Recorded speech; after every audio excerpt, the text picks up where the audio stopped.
Welcome to our professional training series in divination, tarot, and astrology. The following training in astrology was developed for students that are going through the courses with the School of the Divine Infinite Being. We wanted to make our training available to the general public here on YouTube, while also encouraging those interested in a career as a divination professional in astrology and tarot to check out our programs at www.divineinfinitebeing.com. We have post-graduation program assistance that you will not find anywhere else. This includes live video consultation technology, calendar booking, social share tools, affiliate program development, e-commerce, and the opportunity to take clients from the marketing efforts of our talented in-house staff. Again, you can find all of this at www.divineinfinitebeing.com. Sponsored by astrologypro.com. The #1 platform for astrologers and tarot readers to operate their divination services. We hope you enjoy this training. Exploring the Layers of the Cosmos, a guide to the zodiacal decans in tarot and astrology, understanding the celestial patterns shaping personality and destiny. Decanic phases, the threefold soul of the zodiac and planetary nature.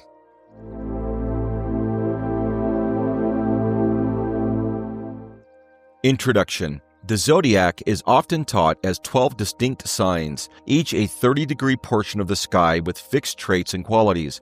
But just as season evolves from its first breath to its peak and final transition, each zodiac sign unfolds through 3 internal phases known as decans. A decan is a 10-degree division within a zodiac sign, giving us 3 decans per sign and 36 in total across the zodiac. These divisions are not merely mathematical. They're mythic, psychological, and codify deeper meaning on the zodiac wheel. Each decan carries its own sub-ruler and flavor, offering a more nuanced understanding of how a planet expresses itself within a sign. When you observe planetary placement by decan, you begin to see that not all Aries suns or moons or Venuses are the same.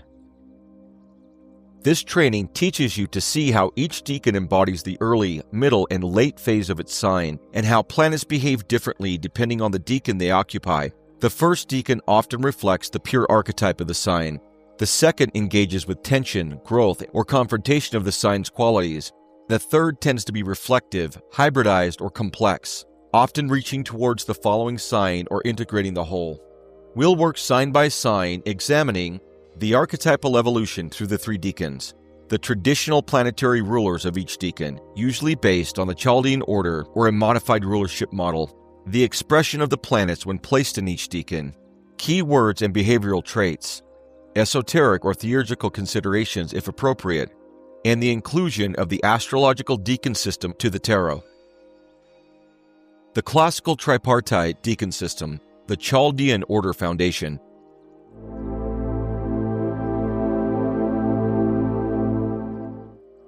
Our foundational reference is the classical tripartite decan system, where each zodiac sign is divided into 3 10-degree decans, ruled by planets that follow the Chaldean order, the ancient sequence of the 7 classical planets arranged by their apparent speed and distance from Earth.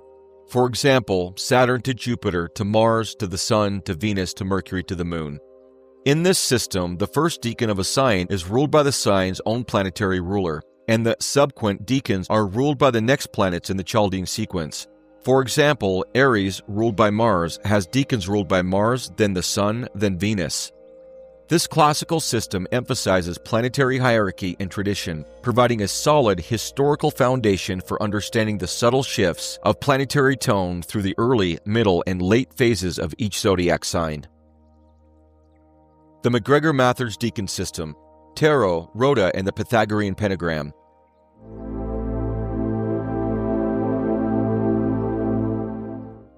When we bridge astrology and tarot, we will turn to the decan system established by Samuel Liddell MacGregor-Mathers, a pivotal figure in Western esotericism and a key founder of the Hermetic Order of the Golden Dawn. Mathers' decan system differs notably from the classical one. Unique planetary rulerships. Mathers assigns planetary rulers to each decan that deviate significantly from the classical Chaldean order. His rulerships are tailored to match the correspondences of the minor arcana tarot cards, integrating astrology with the rich symbolism of the tarot. Key positional indicator, rhoda, and the Pythagorean pentagram. Mathers based his decan assignments on the concept of rota, a mystical diagram in planetary cycle found in pedagogical placements across the zodiac, and the Pythagorean pentagram, a geometric and numerological symbol representing cosmic harmony and balance.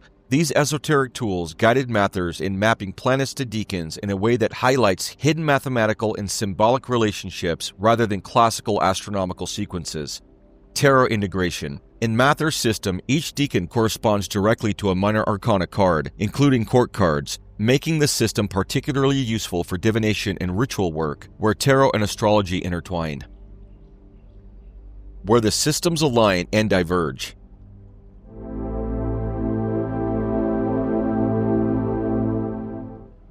Aspect, decan division, classical tripartite, zodiac sign divided into 3 equal 10-degree decans. Mathers, same 10-degree divisions. Aspect, planetary rulership, classical tripartite, based on Chaldean order starting from sign ruler. Mathers, unique sequence based on rota and pentagram. Aspect, tarot correspondence. Classical tripartite, generally external to astrology. Mathers, integral, assigns specific minor arcana cards. Aspect, court cards assignment. Classical tripartite, not assigned. Mathers, explicitly assigned to decans. Aspect, symbolic focus.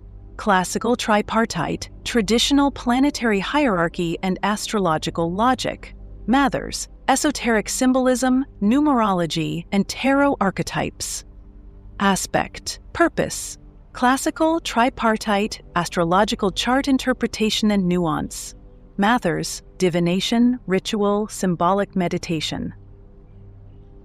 In this training, we will start with the classical tripartite decan system to understand the progression and layering of planetary influences across the early, middle, and late phases of each zodiac sign. This system provides a foundational, historically grounded approach to the nuanced energies within each sign. Following, and to enrich this foundation, we introduce MacGregor-Mathers' decan system, which reshapes planetary rulership through the esoteric lens of rota and the Pythagorean pentagram, aligning decans directly with the minor arcana tarot cards. Mathers' approach unveils hidden symbolic structures and offers a powerful tool for blending astrology with tarot and ritual theurgy. Alongside Mathers' placements, we also include the Greek daemonic attributions to the minor arcana, an integration unique to the school of our divine infinite being. By studying both systems side by side, you gain a multidimensional perspective, the classical for astrological clarity and tradition, and Mathers for esoteric depth and symbolic integration. This dual approach deepens your ability to interpret decans across astrology, tarot, and mystical practice. Planetary rulership of decans, classical tripartite versus MacGregor-Mathers.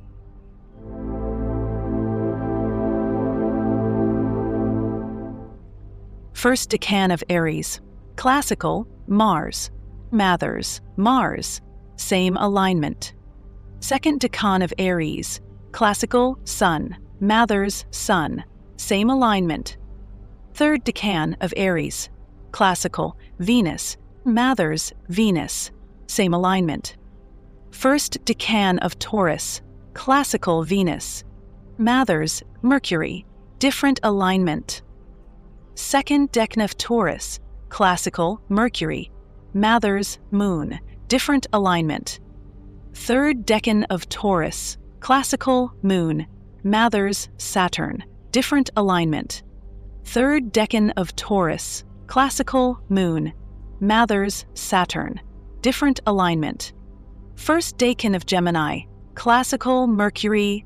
Mathers, Jupiter, different alignment. Second decan of Gemini, classical, Moon. Mathers, Mars, different alignment. Third decan of Gemini, classical, Saturn. Mathers, Sun, different alignment. First decan of Cancer, classical, Moon. Mathers, Venus, different alignment. Second decan of Cancer, classical, Saturn. Mathers, Mercury, different alignment. Third decan of Cancer, classical, Jupiter. Mathers, Moon, different alignment. First decan of Leo, classical, Sun. Mathers, Saturn, different alignment. Second decan of Leo, classical, Jupiter. Mathers, Jupiter, same alignment. Third decan of Leo, classical, Mars. Mathers, Mars, same alignment. First decan of Virgo, classical, Mercury. Mathers, Sun, different alignment. Second decan of Virgo, classical, Moon. Mathers, Venus, different alignment. Third decan of Virgo, classical, Saturn. Mathers, Mercury, different alignment. First decan of Libra, classical, Venus. Mathers, Moon, different alignment. Second decan of Libra, classical, Saturn. Mathers, Saturn, same alignment. Third decan of Libra, classical, Jupiter. Mathers, Jupiter, same alignment. First decan of Scorpio, classical, Mars. Mathers, Mars, same alignment. Second decan of Scorpio, classical, Sun. Mathers, Sun, same alignment. Third decan of Scorpio, classical, Venus. Mathers, Venus, same alignment. First decan of Sagittarius, classical, Jupiter. Mathers, Venus, different alignment. Second decan of Sagittarius, classical, Moon. Mathers, Moon, same alignment. Third decan of Sagittarius, classical, Saturn. Mathers, Saturn, same alignment. First decan of Capricorn, classical, Saturn. Mathers, Mars, different alignment. Second decan of Capricorn, classical, Venus. Mathers, Sun, different alignment. Third decan of Capricorn, classical, Mercury. Mathers, Mercury, same alignment. First decan of Aquarius, classical, Saturn. Mathers, Venus, different alignment. Second decan of Aquarius, classical, Mercury. Mathers, Mercury, same alignment. Third decan of Aquarius, classical, Venus. Mathers, Moon, different alignment. First decan of Pisces, classical, Jupiter. Mathers, Saturn, different alignment. Second decan of Pisces, classical, Mars. Mathers, Mars, different alignment. Third decan of Pisces, classical, Venus. Mathers, Mars, different alignment. The classical tripartite decan system.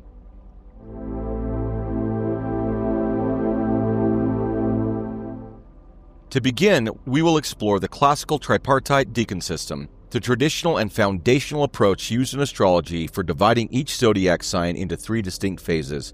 This system relies on the ancient Chaldean planetary order and offers a clear framework for understanding how planetary energies shift progressively within a sign. Its time-tested structure provides the groundwork for more advanced symbolic interpretations. Aries, cardinal fire, ruled by Mars.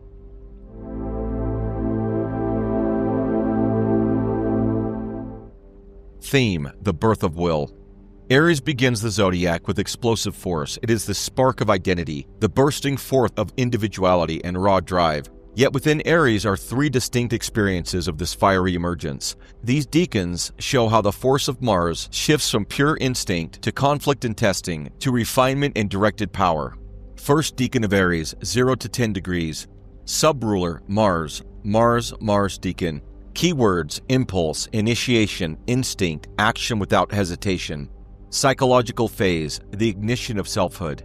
This is Aries in its purest form, bold, uncompromising, kinetic. The will is unfiltered, action precedes thought. The individual is just coming into being and does not question their right to exist or assert. Planetary behavior: Sun radiates bold charisma, easily leads, quick to anger. Moon: emotions rise quickly and cool fast, instinctive protectiveness. Mercury: thinks fast, speaks forcefully, decisive communicator. Venus: direct in desire, attracted to challenge, not subtle. Mars: operates in native terrain, assertive, physical, dominant. Saturn: uncomfortable, resists, hesitation, may suppress or explode. Jupiter: expansive leadership, initiates projects with optimism. Planets in this decan often operate in fight-or-flight mode, quick, decisive, and raw. This is the warrior being born. Second decan of Aries, 10 to 20 degrees.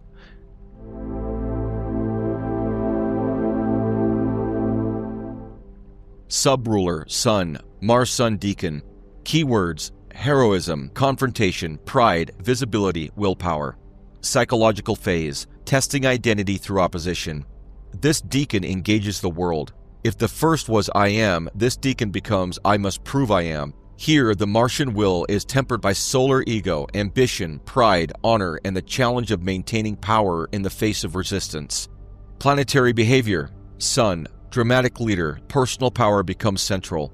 Moon, emotional pride, needs to be seen as strong. Mercury, bold communicator, may be theatrical. Venus, assertive in affection, wants to be adored or challenged. Mars, struggles for dominance, thrives in battle or contest. Saturn, better integrated, may become disciplined or driven. Jupiter, noble, inspirational, concerned with justice and honor. Planets here are warriors with a cause. The fire is more radiant, less chaotic. Assertion is linked to personal values or ideals. Third decan of Aries, 20 to 30 degrees.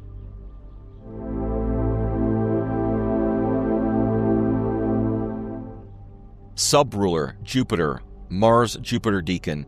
Keyword: strategy, philosophy of war, force with purpose, wisdom through action. Psychological phase: will becomes disciplined, directed, and even transcendent. Here the Aries impulse seeks meaning. It moves from self to ideal. Jupiter brings a desire for growth, mastery, and moral framework to what was previously raw drive. There's a subtle sense of mentorship, conquest for a higher goal, or even spiritual warriorhood. Planetary behavior: Sun, seeks legacy, visionary leadership. Moon, emotional resilience, attachment to ethical or adventurous values. Mercury, combines logic with inspiration, philosophical speech. Venus, desires alignment and ideals, craves expansive love or adventure. Mars, conquers with precision, believes in cause or strategy. Saturn, strong here, enduring, structured warrior energy. Jupiter, home turf, heroic expansion, intuitive risk-taker. This decan tempers Mars with a higher mind. Planets here are capable of translating personal will into collective impact. Summary: Aries decanic development.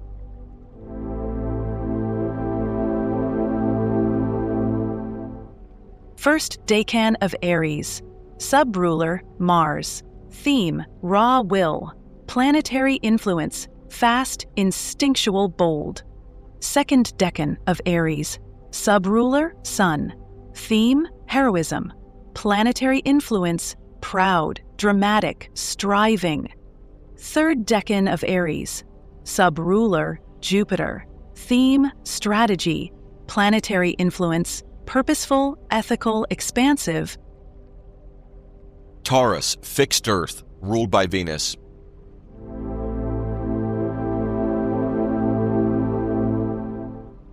Theme: the cultivation of value. Taurus stabilizes the fire of Aries.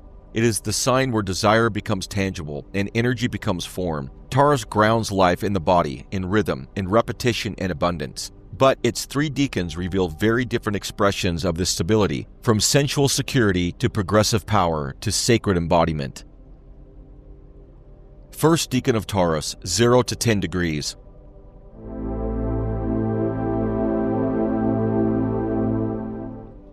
Subruler, Venus. Venus decan. Keywords: beauty, sensuality, stability, indulgence, security. Psychological phase: establishing form and pleasure. This is Taurus in its purest mode, attuned to the body, to comfort, to the delights of nature and art. Venus here seeks not ideal, but actual experience, touch, taste, rhythm, and serenity. Planetary behavior: Sun, warm, composed, physically radiant, draws people in with steadiness. Moon, strong emotional anchors, nurturing, food and home-oriented. Mercury, slow but deep thinker, poetic or musical language. Mars, passive-aggressive and less provoked, acts to secure resources or pleasure. Saturn, conservative, cautious, protects what's built. Jupiter brings abundance, generosity, intangible support. Planets in this decan operate slowly but richly. Their actions, decisions, and emotions are rooted They resist change but provide deep presence. Second decan of Taurus, 10 to 20 degrees.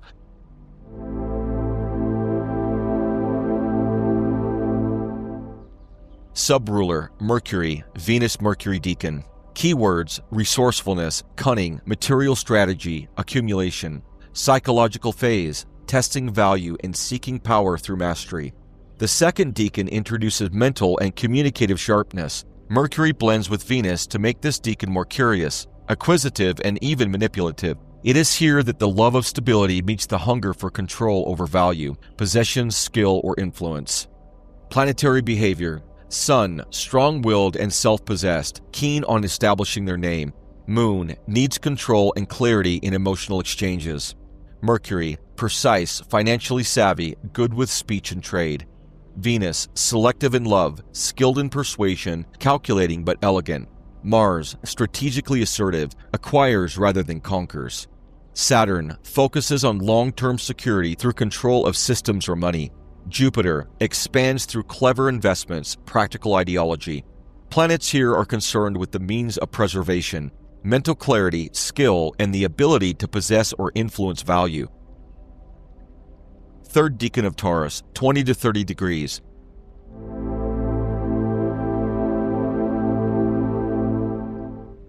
Subruler, Saturn, Venus-Saturn decan. Keywords: endurance, sacred form, legacy, embodiment of value. Psychological phase: stabilizing value through responsibility and devotion. The final Taurus decan crystallizes desire into sacred duty or devotion. Saturn here adds depth and gravitas to Venus's love of form. It introduces themes of guardianship, preservation, and the eternal. There is beauty in boundaries, in ritual, and the responsible embodiment of what matters. Planetary behavior: Sun, composed, disciplined, may hide soft nature behind strong exterior. Moon, emotionally durable, attached to heritage, lineage, ritual. Mercury, thoughtful, patient, capable of creating structures of meaning. Venus, slow to love but deeply loyal. Values are non-negotiable. Mars, strong endurance, stoic, acts only when lasting results are possible. Saturn, extremely powerful, creates order, stability, and spiritual austerity. Jupiter, devoted teacher, grounded spirituality or philosophy. Planets here operate with long-term vision. This is Taurus with spiritual maturity. Value is not just about pleasure, but sacred structure. Summary: Taurus decanic development.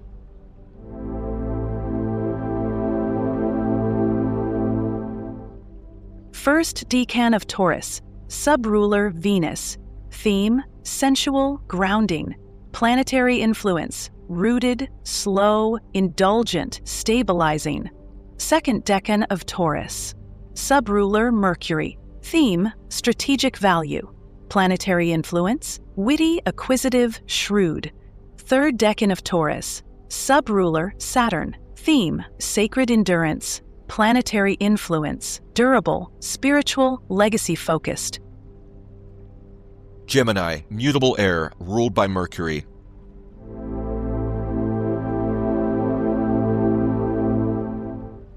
Theme: the multiplicity of mind.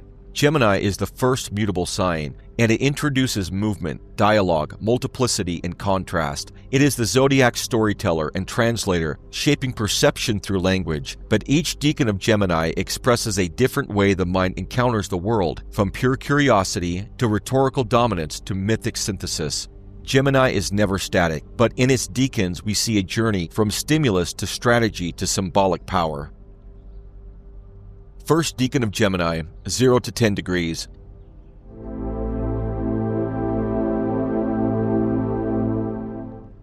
Subruler, Mercury, Mercury decan. Keywords: curiosity, nimbleness, youthful intelligence, talkative. Psychological phase: initial perception and play of the mind. This is Gemini in its native element: curious, fast-moving, always asking, "What's that?" It is the first stirring of mental life, observing, naming, categorizing. Here, Mercury's influence is playful, agile, and mercurial in the truest sense. Planetary behavior: Sun, bright, witty, youthful, attention bounces between interests. Moon, needs mental stimulation to feel emotionally safe. Mercury, master communicator, talks fast, thinks faster. Venus, flirtatious, charming, prefers light connection over heavy emotion. Mars, assertive with ideas, debates, provokes, or teases. Saturn, uncomfortable and less intellectually disciplined. Jupiter, quick learner, vast interests, may lack depth unless trained. Planets here act like messengers, relaying, experimenting, skipping between possibilities. They're fast to start but may struggle with completion or depth. Second decan of Gemini, 10 to 20 degrees.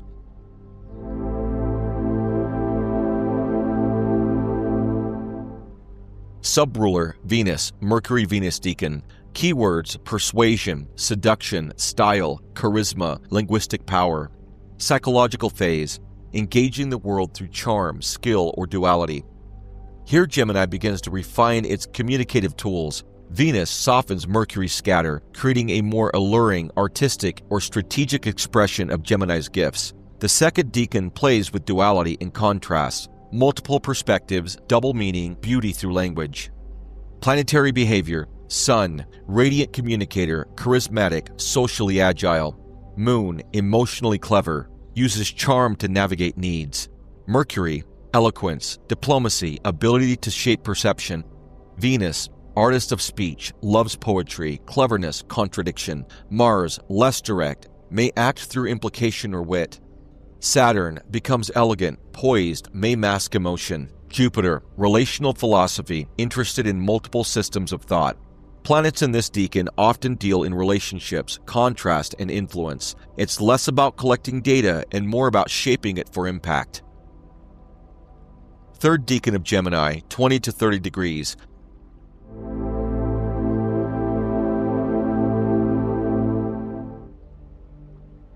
Subruler, Uranus in the modern sense and Saturn, traditional Chaldean order. Keywords: innovation, disruption, vision, multiplicity in mastery. Psychological phase: symbolic synthesis and intellectual transcendence.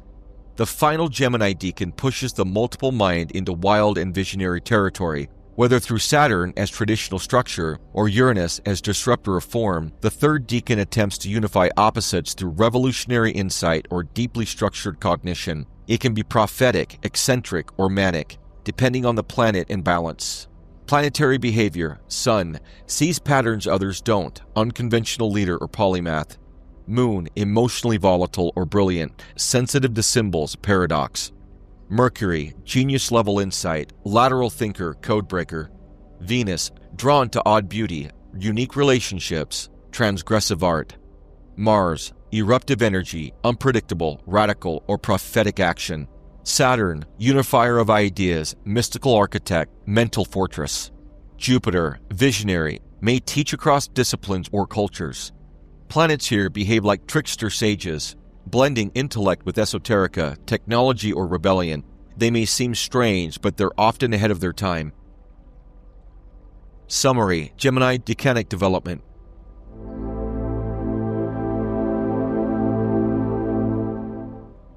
First decan of Gemini, subruler Mercury. Theme: mental spark. Planetary influence: quick, curious, playful, spontaneous. Second decan of Gemini, subruler Venus. Theme: persuasive. Style: planetary influence.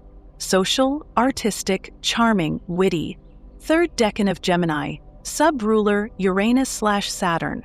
Theme: symbolic genius. Planetary influence: visionary, eccentric, pattern breaking. Cancer, cardinal water, ruled by the moon.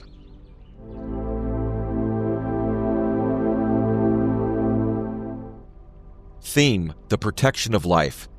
Cancer initiates the emotional realm. It is the first sign where water, emotion, memory, and inner life enters the wheel. Cancer births not only life but also meaning, giving soul and sensitivity to existence. Across its three decans, Cancer moves from emotional instinct to protective power to ancestral depth. Each decan reveals a different mode of how Cancer guards, nourishes, and remembers. First decan of Cancer, 0 to 10 degrees.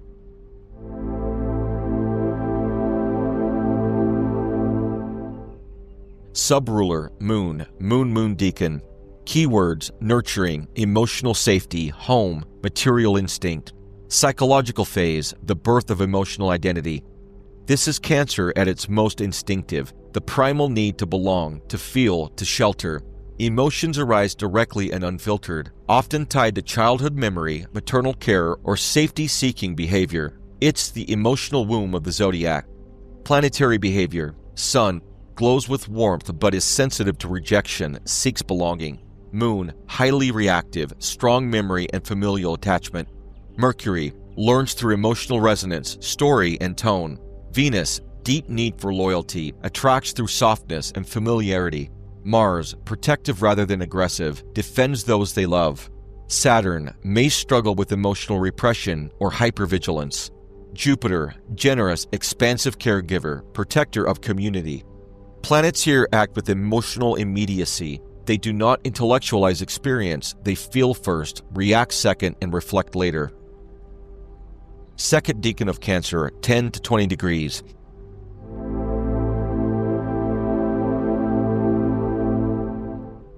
Subruler: Mars, Moon Mars decan. Keywords: emotional strength, guardianship, fierce protection, inner conflict.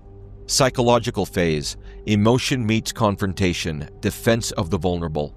Here, the nurturing instinct of Cancer fuses with the defensive power of Mars. This decan is no longer soft, it is armor-clad, prepared to defend what is sacred. There is tension here between tenderness and aggression, between love and war. It's the territory of the emotional warrior. Planetary behavior: Sun, radiates strength through sensitivity, may lead from the heart, fiercely.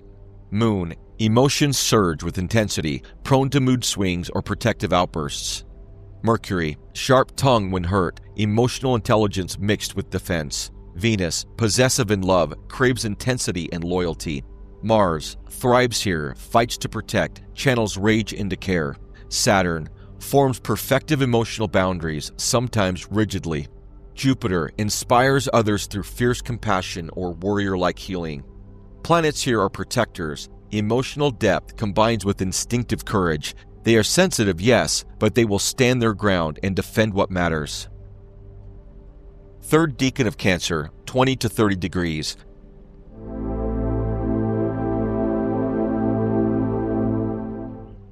Subruler: Jupiter, Moon Jupiter decan. Keywords: ancestral wisdom, emotional expansion, spiritual memory. Psychological phase: maturation of emotions into meaning and lineage.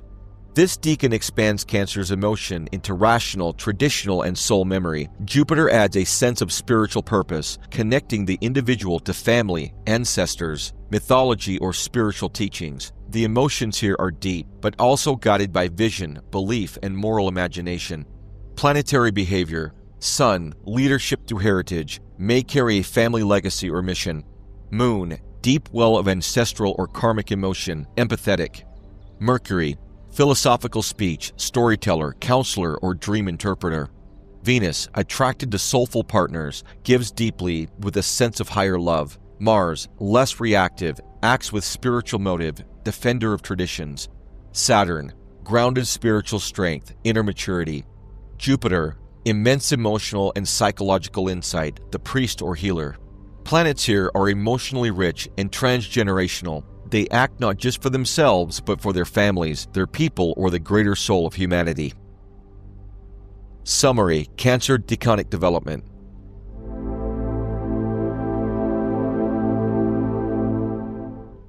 First decan of Cancer, subruler Moon. Theme: emotional birth.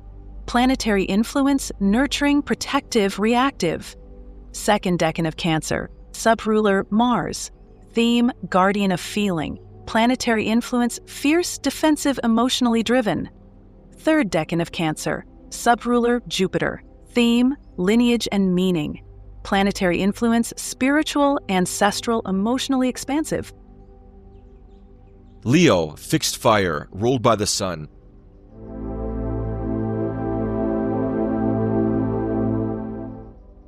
Theme: the expression of sovereignty.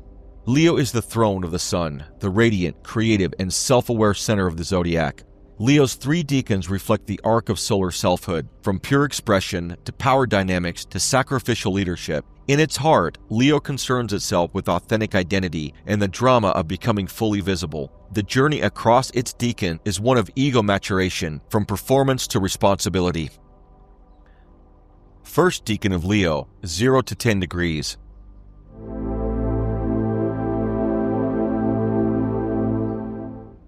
Subruler, Saturn, Sun-Saturn decan. Keywords: self-control, regal bearing, presence, foundational identity. Psychological phase: the construction of ego and presence. Though ruled by the Sun, this decan is sub-ruled by Saturn, giving it a surprising tone of self-discipline and containment. Here, Leo learns to defend itself through form, posture, and command. There is a deep awareness of how one is seen and a need to construct an identity that commands respect. Planetary behavior: Sun, serious, poised, regal, leads with gravity. Moon, emotionally private, steady and composed, proud but inward. Mercury, careful speaker, authoritative in tone, structured in thought. Venus, desires dignity in love, won't settle for being unseen. Mars, controlled fire, acts strategically, not impulsively. Saturn, strong here, honors legacy, discipline, and personal responsibility. Jupiter, believes in earned status, seeks to teach or lead with authority. Planets here express measured fire. They radiate, but they do so with awareness of legacy, propriety, and impact. This is the king in training. Second decan of Leo, 10 to 20 degrees.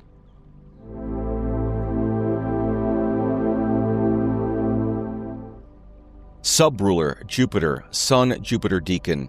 Keywords: fame, confidence, exuberance, creative expansion. Psychological phase: the flourishing of self through performance and praise. Now the Leo fire blazes outward. Jupiter's influence magnifies Leo's confidence, visibility, and appetite for admiration. This decan is the charismatic performer, the one who channels creativity into expression. It's radiant, generous, and often needs an audience. Planetary behavior: Sun, bold and radiant, thrives on attention and creative output. Moon, needs appreciation, emotionally warm but prideful. Mercury, dramatic and enthusiastic communicator. Venus, magnanimous in love, generous, loves adoration. Mars, bursting with energy, brave and creative in conflict. Saturn, may be dogmatic or image-obsessed unless humbled. Jupiter, enthusiastic teacher, performer, or spiritual leader. Planets here are outgoing, magnified, theatrical. This is Leo at its most charismatic, but also most vulnerable to vanity or over-identification with applause. Third decan of Leo, 20 to 30 degrees.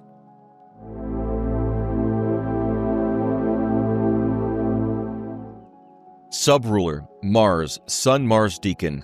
Keywords: sacrifice, courage, heart under pressure, enduring flame. Psychological phase: the trial of ego through purpose or ordeal. The final Leo decan confronts the shadow of sovereignty. Mars brings tension, urgency, and even inner conflict. Here, Leo must act, perhaps under pressure, in crises, or for a cause larger than itself.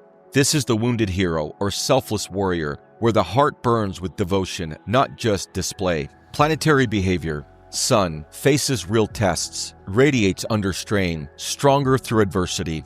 Moon, emotionally intense, loyal, fiery, protective. Mercury, communicates through challenge, truth-telling, or sacred anger. Venus, passionate and demanding in love, values loyalty through trial. Mars, extremely potent, brave, driven, occasionally reckless. Saturn, noble in suffering, may carry the burden of duty. Jupiter, idealistic, visionary leadership in difficult circumstances. Planets here are forged in the fire of purpose. They represent Leo's potential to sacrifice ego for truth, loyalty, or mission, true lion-heartedness.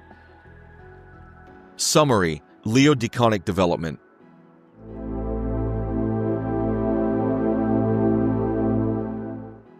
First decan of Leo, subruler Saturn.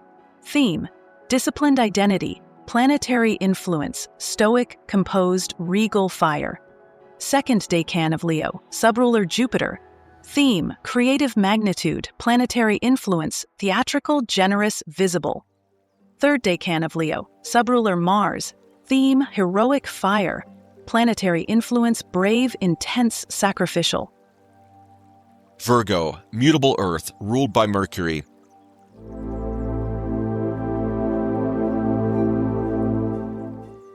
Theme, the refinement of form. Virgo is the sign where intelligence becomes precision and matter becomes sacred. It is the alchemist of the Zodiac, seeking not just to order the world, but to purify and redeem it through service and perfection. The three decans of Virgo reveal a transition from functional clarity to intellectual control to transcendent mastery. Through them, we witness Virgo's archetypal role shift from craftsman to analyst to priest.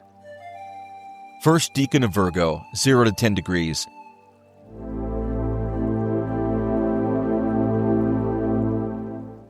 Subruler, Sun, Mercury Sun decan. Keywords, skill, humility, efficiency, identity through work. Psychological phase, the birth of structure and usefulness. This is Virgo in its most practical and methodological form. The Sun brings a focused will to improve, repair, and clarify. Here, the ego is sharpened not through display but through service, function, and contribution. The spotlight is turned inward on refinement. Planetary behavior. Sun, hardworking, understated, focused on being competent over being sane. Moon, emotionally centered through routine and purpose. Mercury, exceptionally clear, thinks through systems, solves problems. Venus, devoted in love, drawn to those who value integrity and subtlety. Mars, works tirelessly, defends precision, efficient in movement. Saturn, quietly strong, masters limitation and time through discipline.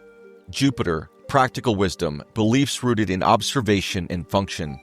Planets here strive for excellence through function. They want to do things right and improve what they touch, often quietly and without praise. Second decan of Virgo, 10 to 20 degrees.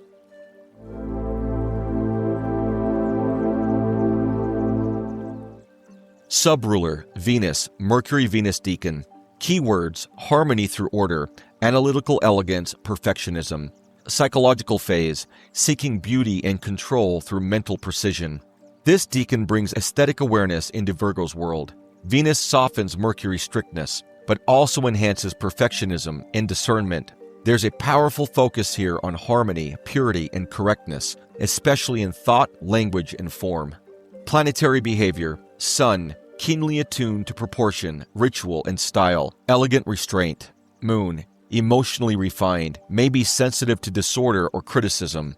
Mercury, precise and graceful in speech, ideal communicator or editor. Venus, aesthetic judgment is heightened, desires clean beauty, order and love. Mars, critical edge, confronts flaws, fights for improvement. Saturn, sharp, controlled, may veer towards hypercriticism or rigidity. Jupiter, ethical refiner, translates order into philosophy or cultural refinement. Planets here are discerning, elegant, and exacting. This is where Virgo becomes more than useful. It becomes beautifully structured and spiritually clean. Third decan of Virgo, 20 to 30 degrees.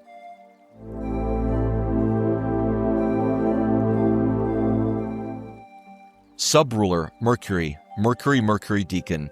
Keywords, purification, analysis, sacred service, metaphysical intelligence. Psychological phase, transmutation of matter into sacred intelligence. Here, Mercury returns to a higher octave. Virgo becomes priestly, even alchemal. This decan seeks not just improvement, but purification of self and world. The archetype is that of the initiate, the analyst priest, the sacred technician who renders complexity into truth. Planetary behavior. Sun, embodies the call to serve a higher logic or system. Moon, sensitive, perceptive, and often intuitively correct. Mercury, genius-level analysis, may veer into obsession or esotericism. Venus, love becomes service, sacred sexuality, or devotional union. Mars, mental precision becomes fierce and penetrating. Saturn, rigorous metaphysical intellect, builds spiritual systems. Jupiter, wisdom through discernment, philosophy of purification. Planets here operate with a high degree of intelligence, often subtle or hidden. This is the Virgo of codes, sacred rituals, and invisible systems of perfection.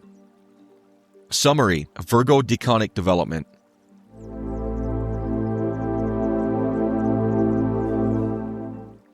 First decan of Virgo, subruler Sun. Theme: useful identity. Planetary influence: service, practicality, focused ego. Second decan of Virgo, subruler Venus, theme, harmonious perfection, planetary influence, refined, aesthetic, critical.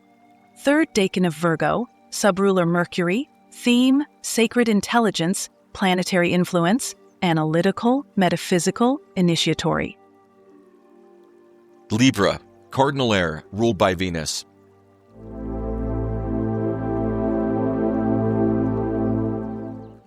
Theme, the calibration of relationship. Libra is where the mind seeks balance through beauty, and where the self discovers itself through encounter with the other.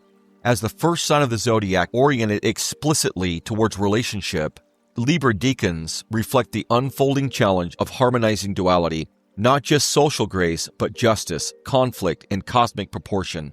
From poise to power to paradox, Libra matures through the confrontation between self and other. First decan of Libra, 0 to 10 degrees.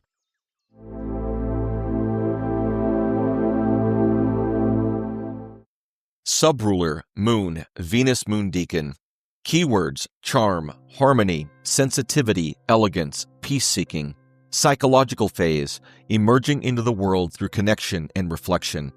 The first decan of Libra radiates gentle magnetism. Venus is refined here by the moon's receptivity, making this decan graceful, emotionally attuned, and often preoccupied with aesthetic, cohesion, and social smoothness. It's diplomatic, courteous, and highly tuned to relational signals. Planetary behavior, Sun, expresses identity through relational harmony, pleasant and responsive. Moon, needs calm environments and emotionally refined relationships. Mercury, graceful speech, excels in meditation, poetic language, or diplomacy. Venus, utterly charming.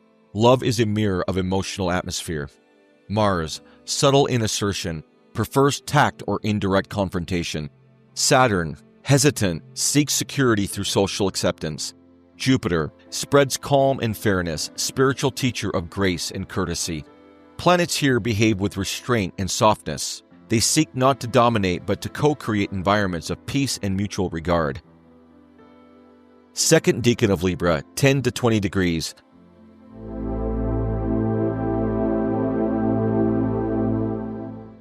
Subruler, Saturn, Venus-Saturn decan.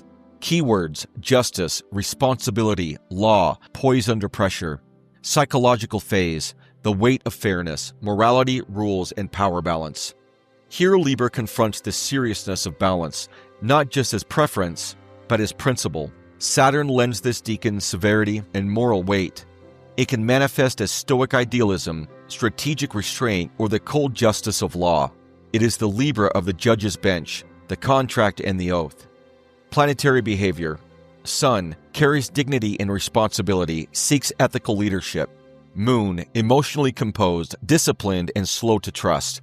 Mercury, legal mind, sharp logic, careful speech, rule-based thinking. Venus, loyal and deeply committed, values earned trust over charm. Mars, strategic, tactically restrained, fights with diplomacy or timing. Saturn, exalted in Libra, deliberate, balanced, impersonal power. Jupiter, teaches justice, ethics teacher, lawyer, or principled idealist. Planets here are measured, principled, and weighty. They reflect Libra's more austere, refined, and rule-bound dimension, form before feeling. Third decan of Libra, 20 to 30 degrees.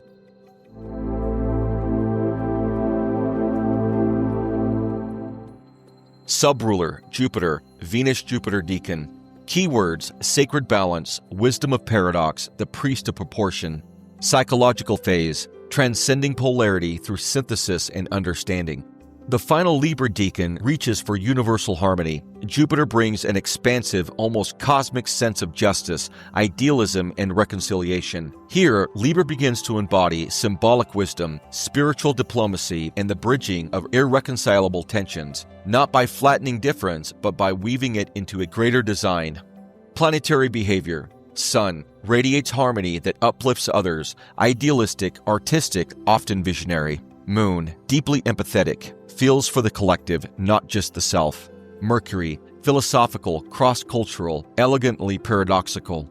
Venus, expansive in love, seeks partners of soul depth and shared vision. Mars, fights for a higher ideal, reconciles warring parts. Saturn, architect of balanced systems, spiritually structured wisdom. Jupiter, the peacemaker, combines theology, culture, art, and moral clarity. Planets here behave with visionary calm. They're not avoiding conflict, they're holding it within a greater spiritual equilibrium, a priestly space of interconnection. Summary: Decanic development.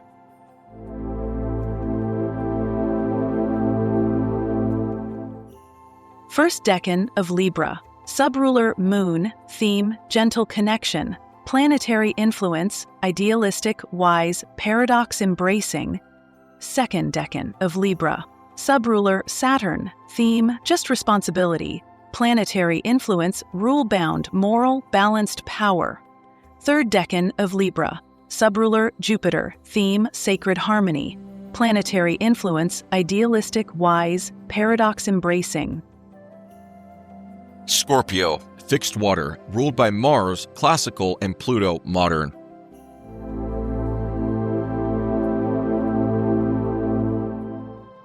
Theme: the power of transformation.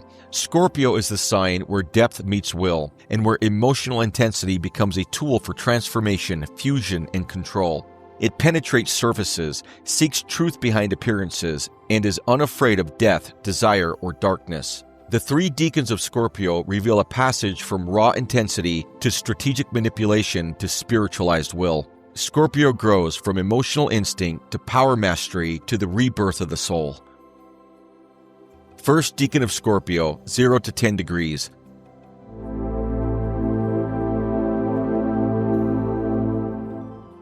Subruler, Mars, Mars decan. Keywords: desire, passion, emotional force, primal will. Psychological phase: the ignition of passion and confrontation with instinct. This is Scorpio in its purest, most primal form. Mars here intensifies the fixed water, creating enormous emotional power, magnetism, and sometimes volatility. This is the realm of erotic desire, fierce loyalty, personal survival, and emotional warfare. Planetary behavior: Sun, a commanding presence, often private but strongly felt. Moon, deeply passionate and protective, can be prone to emotional extremes. Mercury, penetrating and fearless communicator, reads between all lines. Venus, intensely loyal and possessive in love, magnetic, seductive. Mars, fearless and confrontational, thrives in intensity or struggle.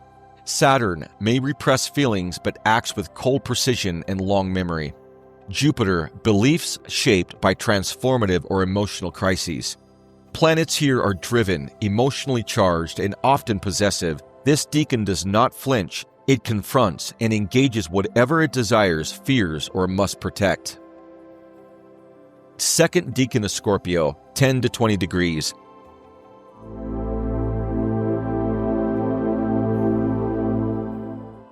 Subruler, Sun, Mars-Sun decan. Keywords: power, charisma, control, leadership through secrecy. Psychological phase: the consolidation of will and charisma. Here, the Mars intensity is refined by the Sun's self-awareness. This produces strong-willed, commanding, and often enigmatic personalities. The Sun brings purpose and pride to Scorpio's emotional depth, allowing for strategic manipulation, leadership, and psychic focus. Planetary behavior: Sun excludes controlled power, often influential and mysterious. Moon, emotionally self-possessed, capable of great stillness or wrath. Mercury, highly persuasive, communicates with layered meaning. Venus, love as alliance or power exchange, charisma in attraction. Mars, assertive but strategic, highly focused and self-directed. Saturn, powerful under pressure, expert in boundaries and containment. Jupiter, expands through influence and transformational leadership. Planets here seek dominion, mastery, and influence. This is Scorpio as the alchemal king-queen, self-contained, potent, and magnetically commanding. Third decan of Scorpio, 20 to 30 degrees.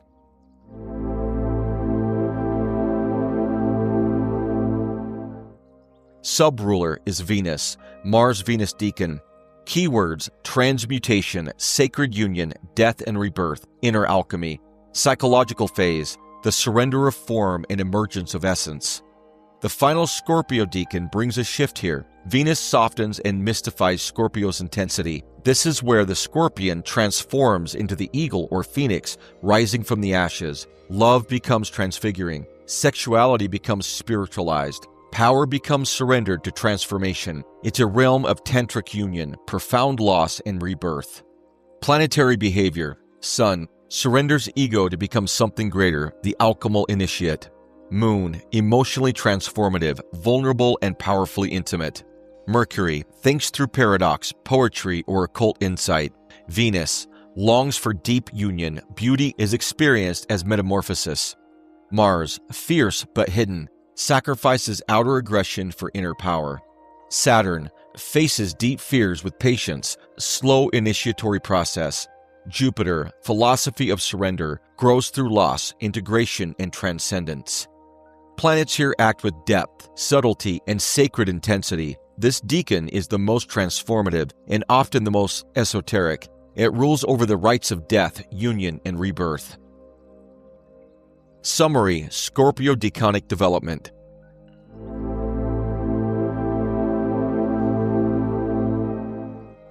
First decan of Scorpio. Sub-ruler Mars. Theme: primal desire. Planetary influence: emotional force, passion, instinct. Second decan of Scorpio. Sub-ruler Sun. Theme: strategic power. Planetary influence: controlled intensity, hidden leadership. Third decan of Scorpio. Sub-ruler Venus. Theme: sacred transformation. Planetary influence: inner alchemy, rebirth, tantric union. Sagittarius, mutable fire, ruled by Jupiter.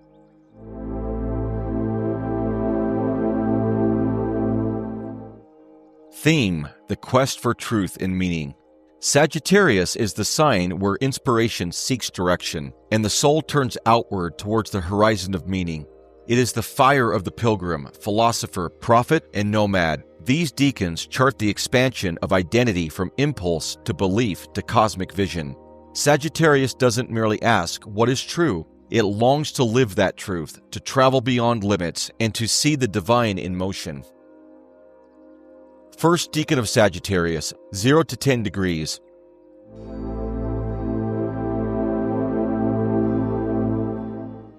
Subruler, Mercury, Jupiter-Mercury decan. Keywords: curiosity, movement, storytelling, intellectual freedom. Psychological phase: the spark of discovery, eager to explore meaning.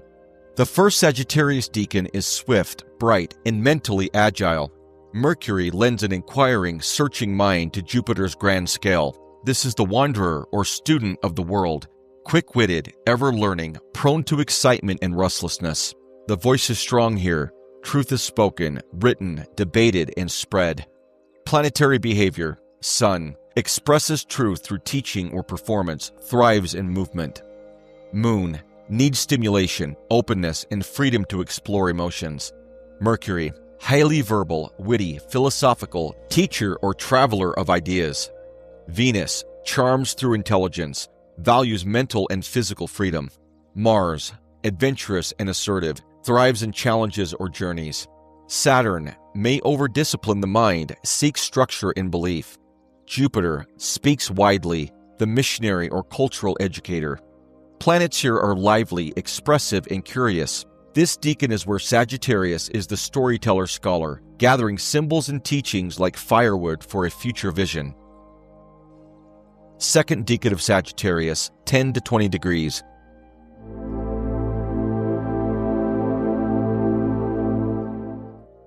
Subruler, Moon, Jupiter-Moon decan. Keywords: belief, instinctive devotion, loyalty to ideals, inner guidance. Psychological phase: the maturation of belief, emotionally rooted worldview. The second decan brings gravity to the vision. Here, Sagittarius is shaped not just by thought, but by emotional allegiance to truth. The moon adds devotional feeling, memory, and loyalty, grounding the restless fire. This is the priest, pilgrim, or patriot, someone who feels their faith and embodies meaning. Planetary behavior: Sun, purpose is shaped by inner calling, may lead through spiritual or moral charisma.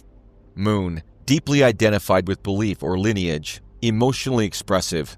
Mercury, poetic, rhythmic, symbolic, learns through memory or myth. Venus, devotional in love, seeks shared ideals and emotional resonance. Mars, acts from belief, righteous or protective force. Saturn, creates lasting traditions or moral structures. Jupiter, expands through faith, the philosopher of heart, not just mind. Planets here express with emotional conviction. This decan is Sagittarius as guardian of sacred teachings, bearing fire not to consume but to illuminate. Third decan of Sagittarius, 20 to 30 degrees.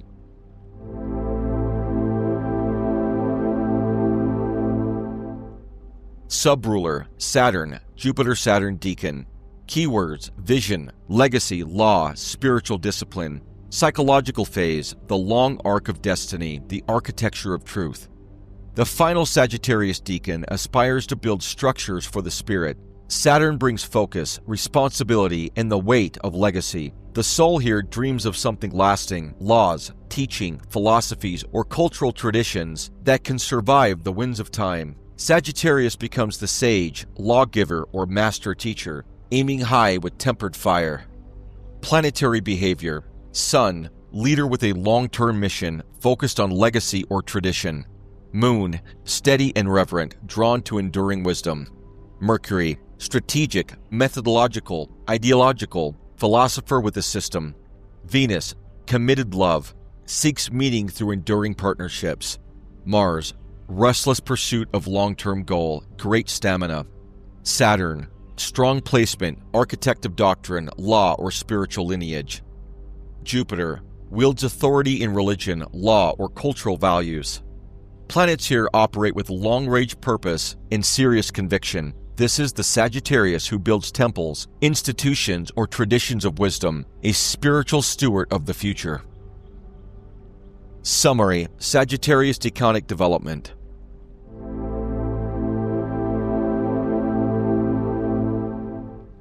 First decan of Sagittarius.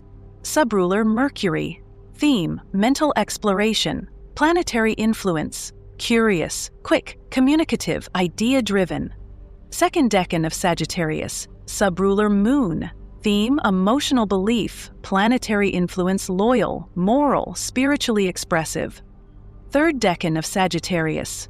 Subruler Saturn. Theme: enduring vision, planetary influence, structured, far-seeing, builds systems of truth. Capricorn, cardinal Earth, ruled by Saturn.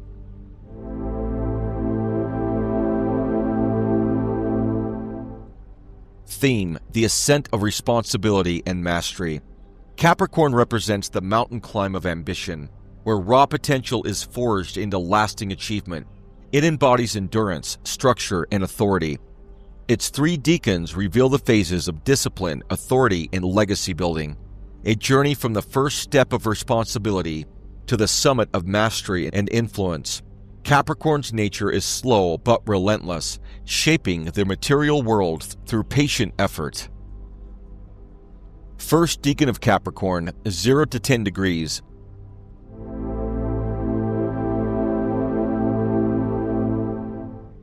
Subruler, Venus, Saturn-Venus decan. Keywords: practical ambition, refinement, determination tempered by grace. Psychological phase: beginning the climb with focused patience and cultivated approach. This decan combines Saturn's discipline with Venus's desire for harmony and beauty. It's the Capricorn who is methodical yet aware of aesthetics and social grace. The climb is deliberate, the ambition is steady, accompanied by an understanding that patience and tact are crucial for long-term success. Planetary behavior: Sun, ambitious but diplomatic, builds reputation with care. Moon, emotionally steady, valuing security and order. Mercury, thoughtful, strategic communicator, plans carefully.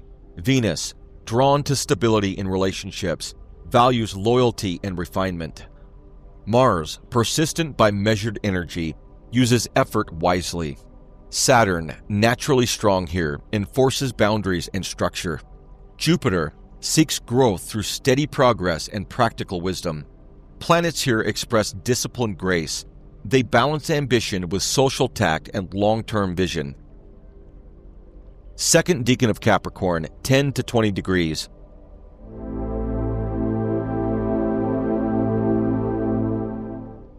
Subruler, Mercury, Saturn-Mercury decan. Keywords: strategic planning, intellectual mastery, pragmatic leadership.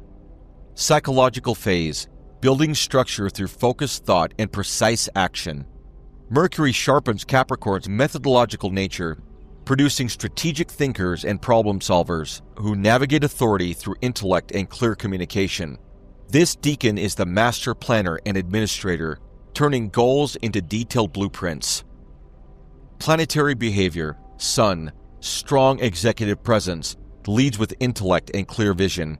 Moon, emotionally practical, seeks order in thought and feeling. Mercury, highly capable organizer and analyst, excels in systems. Venus, values intelligent partnership, binds affection with pragmatism. Mars, acts with calculated force, persistent and efficient. Saturn, hard-working disciplinarian, enforcer of rules and limits. Jupiter, expands influence through knowledge and effective management. Planets here behave as master tacticians, blending patience with intellectual rigor. Third decan of Capricorn, 20 to 30 degrees.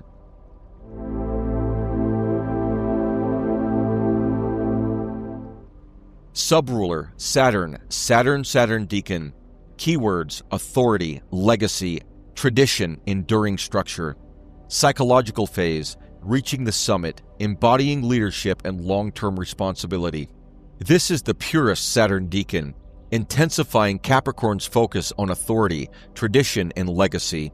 Here, Capricorn becomes the elder statesman or master, embodying endurance and responsibility at the highest level.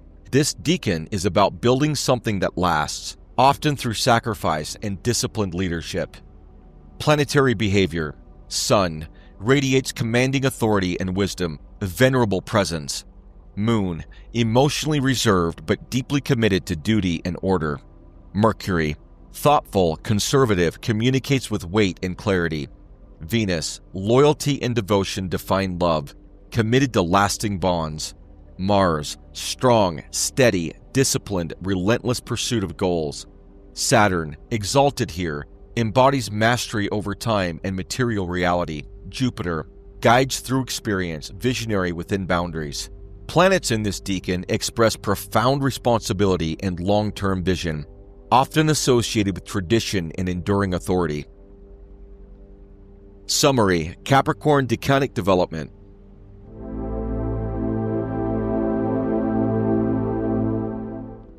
First decan of Capricorn, subruler Venus. Theme: cultivated ambition. Planetary influence: patient, refined, socially aware. Second decan of Capricorn, subruler Mercury. Theme: strategic mastery. Planetary influence: intellectual, pragmatic, organized. Third decan of Capricorn, subruler Saturn. Theme: enduring authority. Planetary influence: responsible, authoritative, legacy-focused. Aquarius, fixed air, ruled by Saturn, classical, Uranus, modern.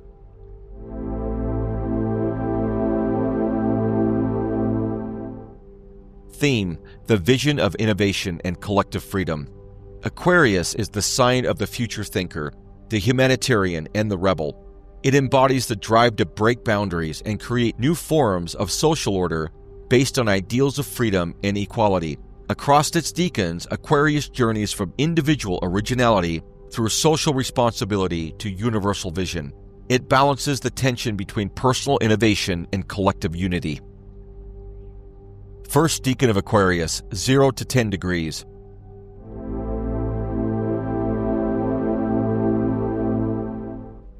Subruler, Uranus, Saturn-Uranus decan. Keywords: innovation, eccentricity, sudden insight, rebellion. Psychological phase: the spark of originality and sudden awakening. This decan pulses with electric energy. Uranus's influence brings unpredictable flashes of genius and rebellion. It's the true innovator, unafraid to disrupt norms and push towards radical change. The personality here is unconventional, visionary, and often ahead of their time. Planetary behavior: Sun, radiates unique self-expression, often charismatic in an unconventional way. Moon, emotionally detached but curious, values freedom in feeling. Mercury, quick, inventive mind, enjoys intellectual challenges and puzzles. Venus, attracted to unusual or unconventional relationships. Mars, energetic and rebellious, acts on impulse to innovate or disrupt. Saturn may feel tension between tradition and change, learns to balance structure with freedom. Jupiter expands ideas rapidly, visionary idealist. Planets here are unpredictable, creative, and forward-looking, often challenging status quo with originality. Second decan of Aquarius, 10 to 20 degrees.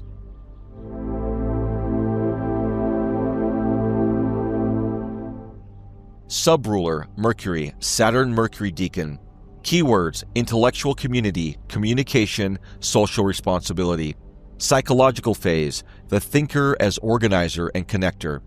Mercury tempers Aquarius's Uranian flash with intellectual rigor and communication skills. This decan excels at organizing ideas and people, emphasizing collaboration and collective progress. The focus is on networking, information exchange, and the practical application of innovation. Planetary behavior: Sun, leads through ideals and social connection, diplomatic innovator. Moon, emotionally engaged in social causes, values friendships deeply. Mercury, skilled communicator, excels at networking and systematizing knowledge. Venus, social and friendly, values intellectual rapport in relationships.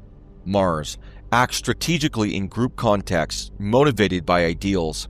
Saturn, disciplined in organizing and executing social change. Jupiter, inspires collective visions, optimistic about progress. Planets here function as bridge builders, blending innovation with social cohesion and responsible communication. Third decan of Aquarius, 20 to 30 degrees.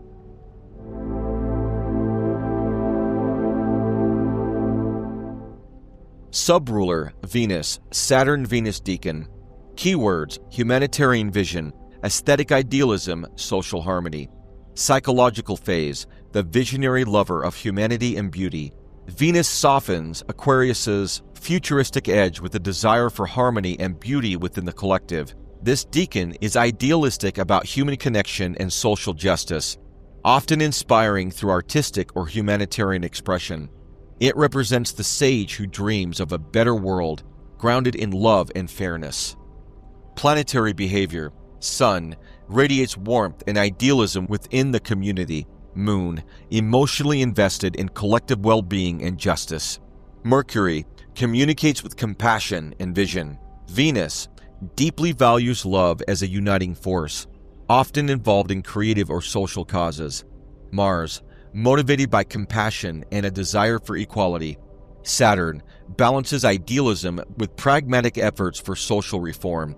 Jupiter, expands humanitarian ideals, optimistic about social progress. Planets here act with compassionate innovation, blending idealism with practical love and social vision. Summary: Aquarius decanic development.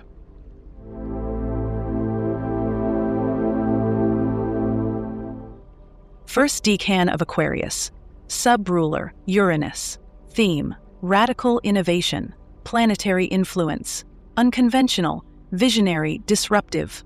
Second decan of Aquarius. Subruler, Mercury. Theme: intellectual networking, planetary influence, communicative, social organizing.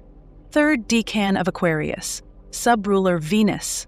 Theme: humanitarian idealism, planetary influence, compassionate, artistic, visionary. Pisces, mutable water, ruled by Jupiter, classical, and Neptune, modern.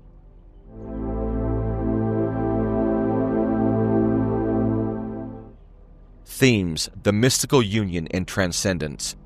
Pisces embodies the dissolution of boundaries between self and other, material and spiritual, known and unknown. It is the sign of compassion, dreams, and spiritual surrender. The three decans of Pisces trace a journey from sensitivity and receptivity through intuitive depth to transcendent vision, inviting us into the mystery of unity and the sacred unknown. First decan of Pisces, 0 to 10 degrees.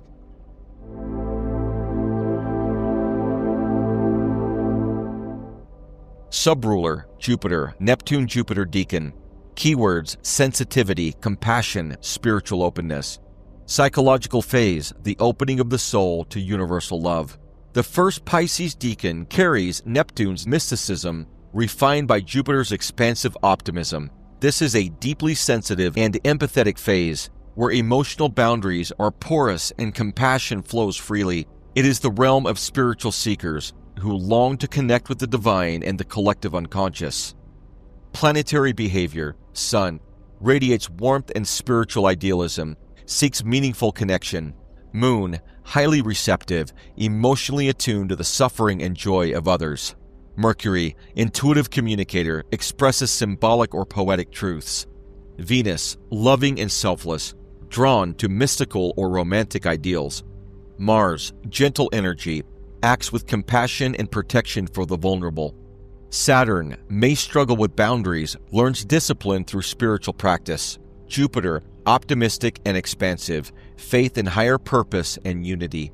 Planets here flow with softness, empathy, and expansive love, inviting deep spiritual connection. Second decan of Pisces, 10 to 20 degrees.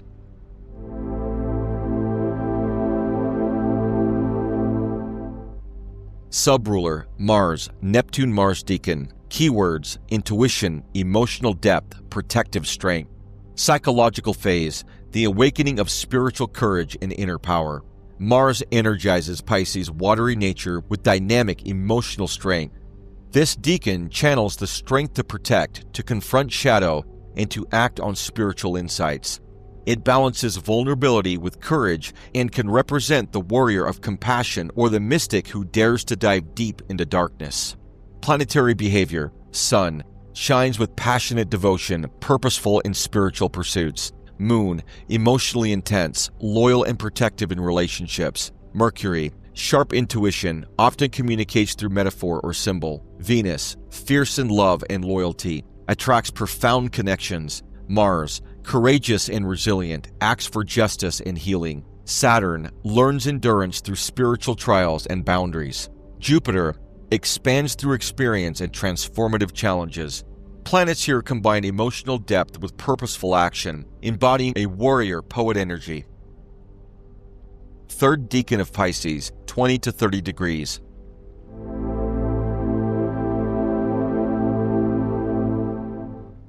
Subruler, Venus, Neptune-Venus decan. Keywords: transcendence, divine love, artistic expression. Psychological phase: the surrender to mystical beauty and cosmic unity. The final Pisces decan blends Neptune's dreaminess with Venus's grace and beauty. This phase is marked by transcendent love, artistic inspiration, and spiritual surrender. It is where Pisces becomes the poet, the artist, the devotee, melding the personal with the universal in a sacred embrace. Planetary behavior: Sun, radiates creative and spiritual light, a channel for beauty and grace. Moon, emotionally fluid, deeply compassionate and nurturing. Mercury, inspired communicator, poetic, symbolic, and sometimes otherworldly. Venus, exalts love as divine union, artistic and sensual expression. Mars, subtle but effective, acts with inspired passion and devotion. Saturn, balances surrender with discipline. Spiritual structure emerges. Jupiter, expands spiritual vision, holds faith in cosmic harmony. Planets here embody transcendent beauty and mystical union, inviting surrender and grace. Summary: Pisces decanic development.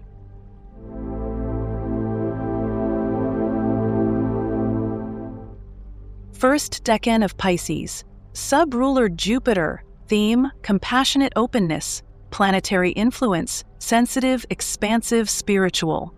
Second decan of Pisces, subruler Mars, theme: spiritual courage, planetary influence: intense, protective, active empathy. Third decan of Pisces, subruler Venus, theme: mystical union, planetary influence: artistic, loving, transcendent. Mather's Decan system, Rhoda, and the Tarot of the Minor Arcana.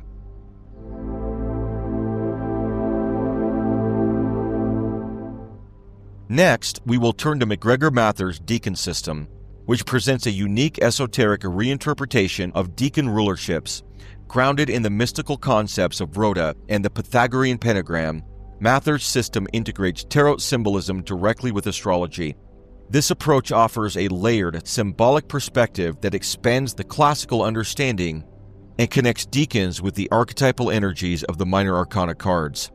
Alongside this is our unique contribution at the School of our Divine Infinite Being, relating the mundane forces of the minor arcana to the precise and corresponding presence of the daemonic spirits from the Greek philosophical tradition. The Decans of Aries.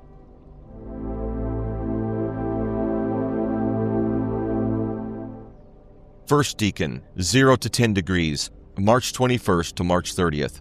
Pure Aries energy, ruled by Mars. Traits include boldness, leadership, and a competitive nature. Mars in Aries, 2 of Wands. Mars in Aries in the 2 of Wands represents the initial stage of a journey, where bold decisions are required and leadership qualities are tested. It signifies the moment of planning and strategizing for future expansion, encouraging the querent to take control of their destiny. This card emphasizes the importance of initiative, courage, and foresight in achieving success.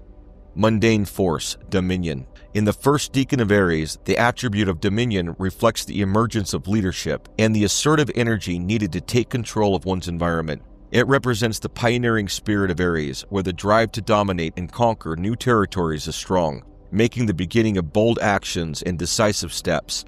This Decan emphasizes the power to initiate and establish authority. Greek daemon, Kratos. Kratos, in Greek mythology, is the personification of strength and power, often depicted as a loyal enforcer of Zeus's will. Born to the Titan Pallas and the river goddess Styx, he, alongside his siblings Nike, Victory, Bia, Force, and Zelus, Zeal, represents the raw, unyielding force needed to maintain order and control in the cosmos. His association with dominion is evident through his role in enforcing Zeus's authority, embodying the concept of might and the absolute power required to rule and maintain sovereignty over others.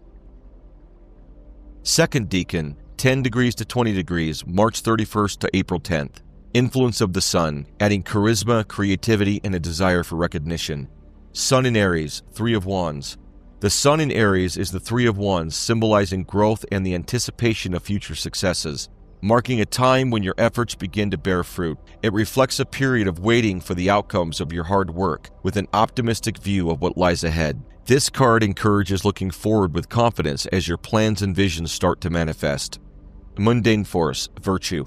In the second Decan of Aries, the attribute of virtue emphasizes the courage and moral integrity required to overcome challenges and assert one's will with honor. This Decan reflects the drive to act righteously and uphold ethical standards while pursuing ambitious goals, embodying the heroic quality of strength and perseverance. Virtue here signifies the balance between power and moral responsibility. Greek daemon, Arete. Arete, in Greek mythology, is the personification of excellence and virtue, embodying the highest moral and physical qualities that one can strive for. Often associated with heroic figures, Arete, the pursuit of perfection through courage, wisdom, and strength in both character and action. Her connection to virtue lies in her role as an ideal to aspire to, guiding individuals to live honorably and achieve greatness through righteous deeds and moral integrity. Third Decan of Aries, 20 degrees to 30 degrees, April 11th to April 20th. Influence of Jupiter, bringing optimism, a love of adventure, and a broad perspective. Venus in Aries, 4 of Wands. Venus in Aries is the 4 of Wands, representing the joy and harmony that comes from the successful completion of a significant phase. It signifies celebration, community, and the achievement of stability, often indicating gatherings, ceremonies, or milestones. This card encourages you to enjoy the moment and the peace that comes from a well-laid foundation. Mundane force, completion. In the third Decan of Aries, the attribute of completion represents the final push to achieve a goal, where the intense energies and determination of Aries reach their peak. This Decan emphasizes the closing of cycles and the successful realization of ambitious endeavors, marking the end of a journey with a sense of accomplishment and fulfillment. Completion here signifies the powerful drive to finish strong and assert one's will to the very end. Greek daemon, Telesphorus. Telesphorus, in Greek mythology, is a daemon associated with the final stages of healing and recovery, often depicted as a cloaked figure symbolizing the completion of a journey towards health. As a companion to Asclepius, he embodies the fulfillment of the healing process, guiding individuals through the last steps towards wholeness. His connection to the attribute of completion lies in his role in ensuring that the healing journey reaches its full conclusion, symbolizing the attainment of health and the end of suffering. The Decans of Taurus.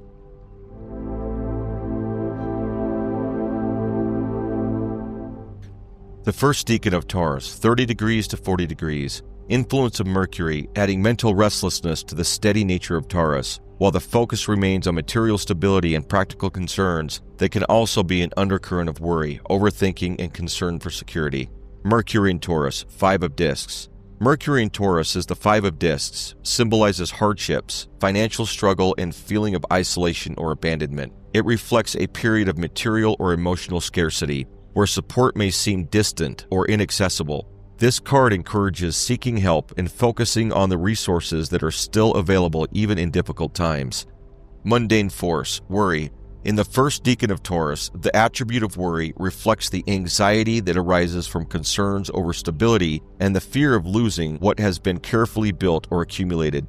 This decan emphasizes the tension between the desire for security and the uncertainty of maintaining it in the face of potential challenges. Worry here signifies the preoccupation with preserving material and emotional well-being, often leading to stress and apprehension.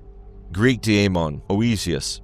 Oisius, in Greek mythology, is the personification of misery, anxiety, and distress, embodying the deep emotional turmoil that comes with worry and despair. As the daughter of Nyx, the goddess of night, Oisius brings forth the feeling of unease and suffering that plague the mind, often linked to the fear of impending misfortune. Her connection to the attribute of worry lies in her role as the embodiment of the persistent, gnawing anxiety that clouds thoughts and leads to a state of constant apprehension and sorrow. Second decan, 40 degrees to 50 degrees, May 1st to May 10th. Influence of Mercury, adding intellectual curiosity and communication skills. Moon in Taurus, 6 of discs. The moon in Taurus in the 6 of discs represents generosity, charity, and the balance of giving and receiving. It reflects a time when resources are distributed fairly and support is offered to those in need. This card encourages an attitude of kindness and balance, where the act of giving is as important as the ability to receive graciously. Mundane force, success.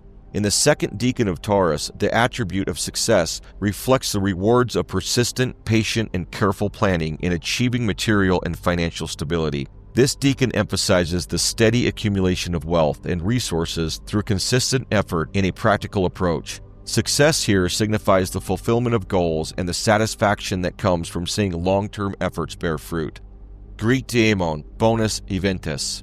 Bonus Eventus, in Roman mythology, often linked to Greek mythology, is the personification of good outcomes and success in endeavors, particularly in agriculture and important ventures. Depicted as a youthful figure holding a sheaf of grain in a libation bowl, he symbolizes the fruitful results and positive achievements that come from hard work and favorable circumstances.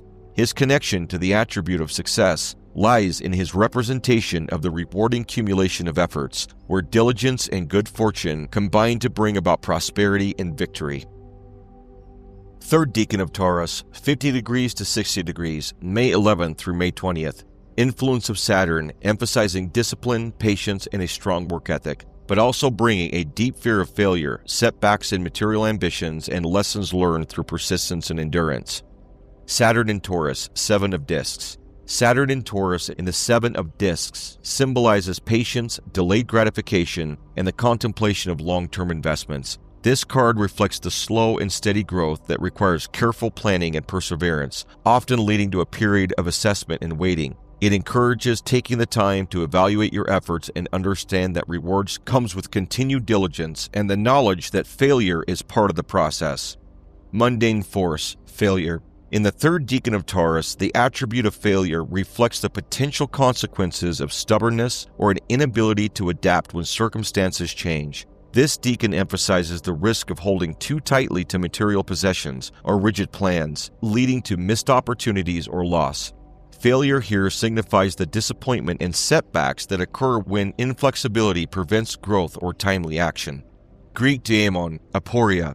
Aporia in Greek mythology is a personification of difficulty, perplexity, and the sense of being at an impasse, representing the struggles and obstacles that lead to failure. She embodies the feelings of doubt and helplessness that arise when one faces seemingly insurmountable challenges, often leaving individuals in a state of confusion and despair. Aporia's connection to the attribute of failure lies in her role as the embodiment of those moments when efforts are thwarted, plans unravel, and success becomes unattainable, highlighting the inevitability of setbacks in the human experience. The Decans of Gemini.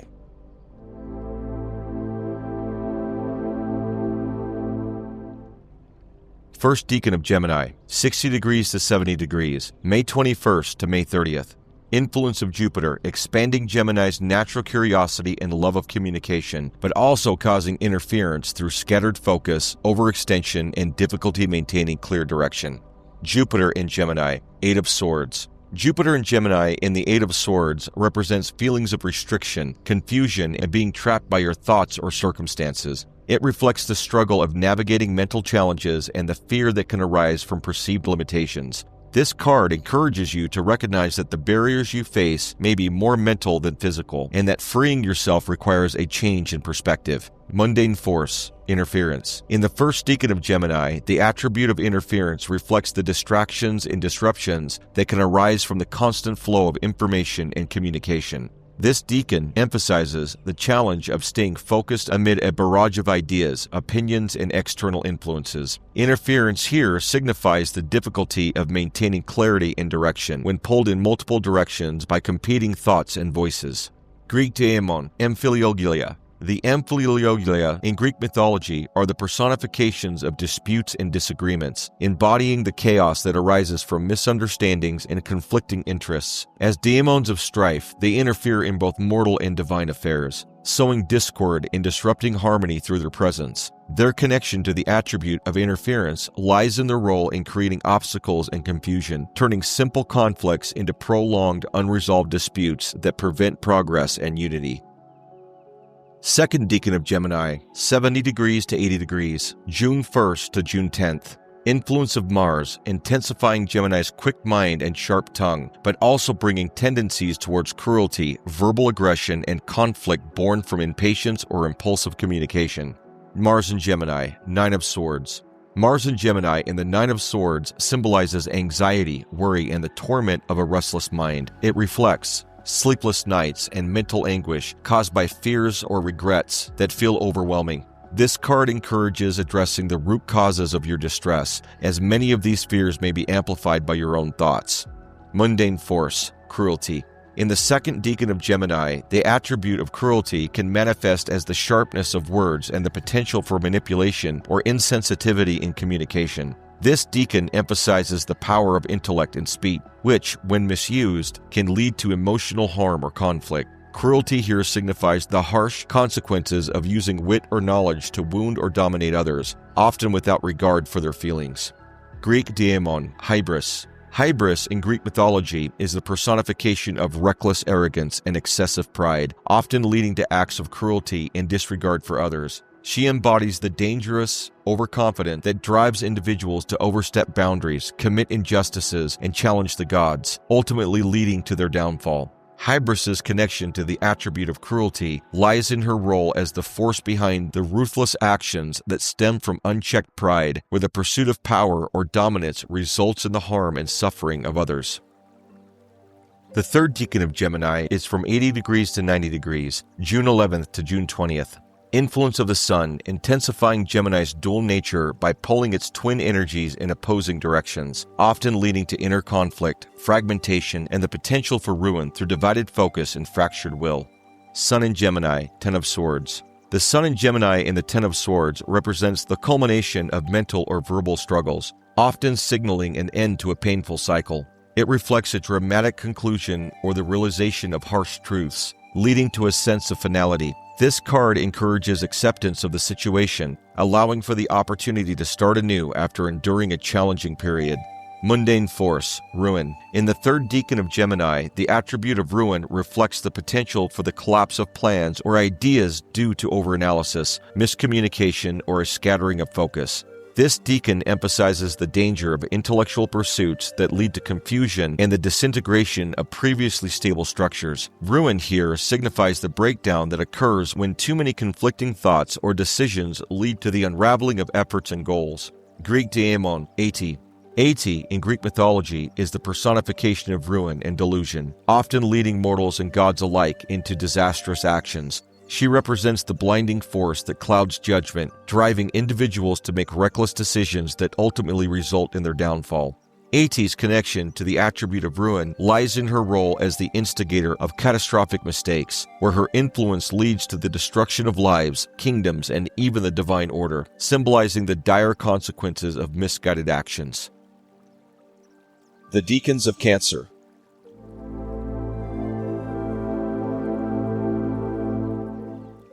The first decan of Cancer is found within 90 to 100 degrees, from June 21st to July 1st.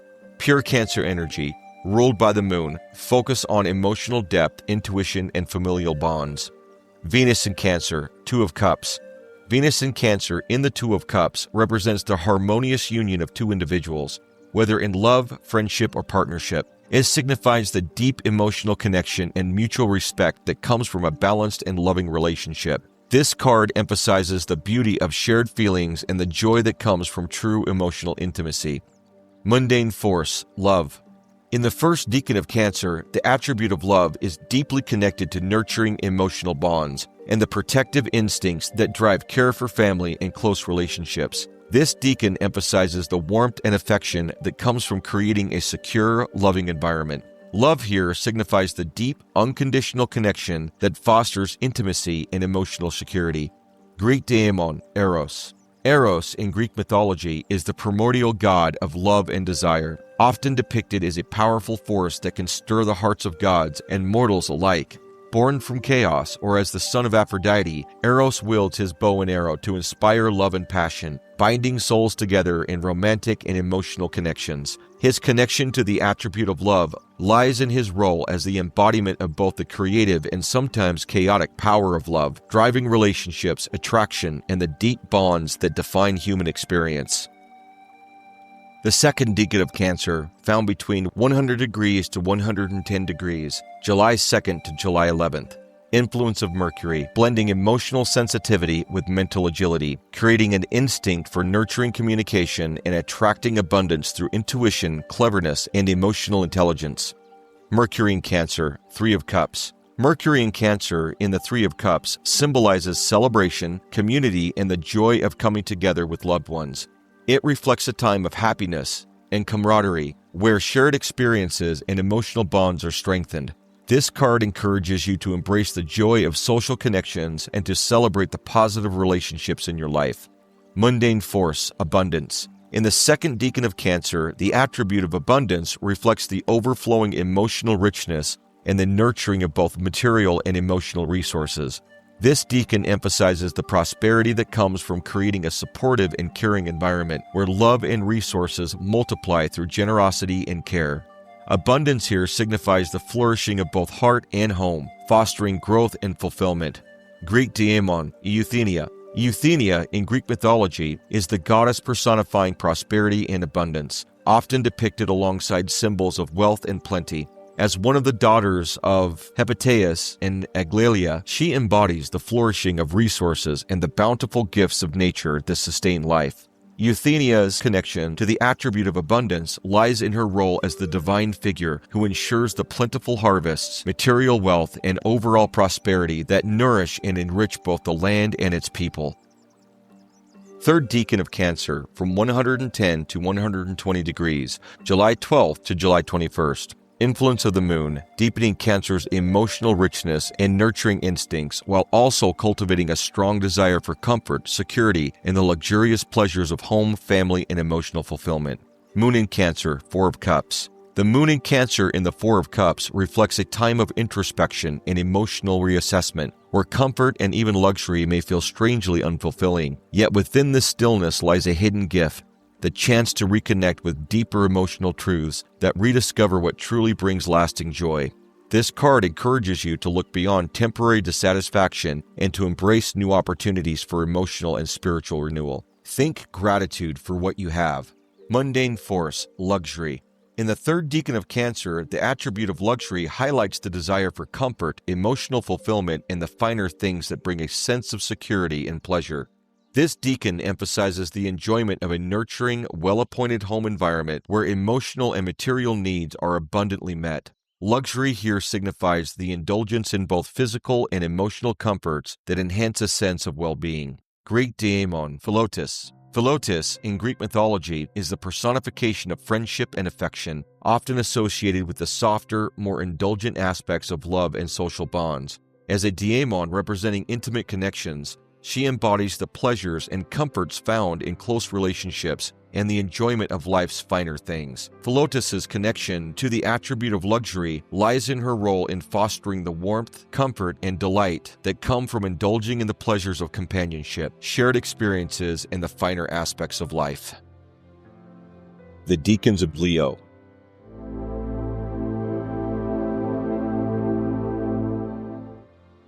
The first decan of Leo is found between 120 to 130 degrees, July 22nd to August 1st. Influence of Saturn, challenging Leo's natural charisma and drive with obstacles that test confidence and leadership. This placement brings internal and external strife, requiring perseverance, humility, and disciplined strength to overcome trials and fully realize personal power. Saturn in Leo, Five of Wands. Saturn in Leo in the Five of Wands highlights the challenges, competition, and conflicts that arise as you assert your willpower. It suggests that struggles and disagreements are part of the process of refining your skills and proving your worth. This card teaches the value of perseverance and the growth that comes from facing opposition head-on. Mundane force, strife.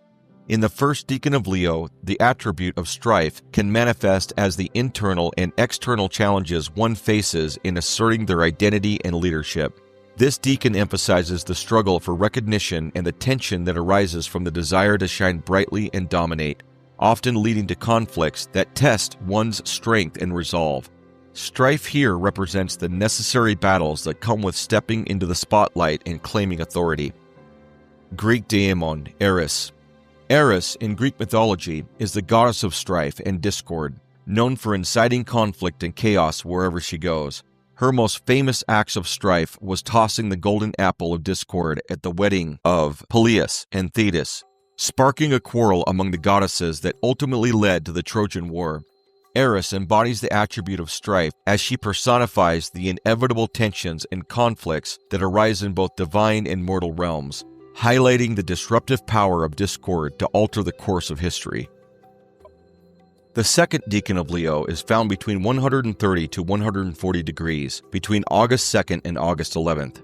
Influence of Jupiter, bringing generosity, optimism, and a bold spirit of adventure, along with the drive to achieve victory through perseverance, expansive vision, and unwavering confidence. Jupiter in Leo, Six of Wands. Jupiter in Leo in the Six of Wands signifies victory, recognition, and the public acknowledgement of your achievements. It reflects the success that comes from hard work and the praise you receive for overcoming challenges. This card is a reminder to take pride in your accomplishments and to enjoy the rewards of your efforts. Mundane force, victory. In the second decan of Leo, the attribute of victory represents the triumph that comes from confidently expressing one's talents and gaining recognition. This decan emphasizes the success achieved through boldness and creativity, where the pursuit of personal glory leads to the admiration and respect of others. Victory here signifies the celebration of one's accomplishments and the fulfillment of their potential. Greek daemon, Nike. Nike, in Greek mythology, is the winged goddess of victory, known for her role as the divine personification of triumph in both war and peaceful competitions. As a close companion of Zeus, she is often depicted by his side, bringing success and glory to those who deserve it. Nike embodies the attribute of victory, symbolizing the ultimate achievement of success and the honor that comes with prevailing over challenges, whether in battle or in any competitive endeavor. The third decan of Leo is found between 140 to 150 degrees between August 12th and August 22nd. Influence of Mars, bringing assertiveness, determination, and a competitive spirit. Mars in Leo, Seven of Wands. Mars in Leo in the Seven of Wands represents the courage to stand your ground and defend your position against opposition. It suggests that while you have achieved some success, you must now protect your gains from challenges and competitors. This card emphasizes the need for resilience, determination, and confidence in the face of adversity. Mundane force, valor. In the third decan of Leo, the attribute of valor emphasizes the courage and bravery required to stand firm in one's convictions and lead with integrity. This decan highlights the strength to face challenges head-on, inspiring others through fearless action and a steadfast commitment to noble ideals. Valor here signifies the heroic spirit that drives one to defend what is right and earn respect through bold deeds. Greek daemon, Alke. Alke, in Greek mythology, is a personification of valor and courage, often associated with the fierce spirit of warriors in battle. She represents the indomitable strength and bravery required to face overwhelming odds, embodying the essence of heroic resolve. Alke's connection to the attribute of valor lies in her role as the embodiment of the fearless determination that drives heroes to stand firm in the face of danger and fight with unwavering courage. The Decans of Virgo.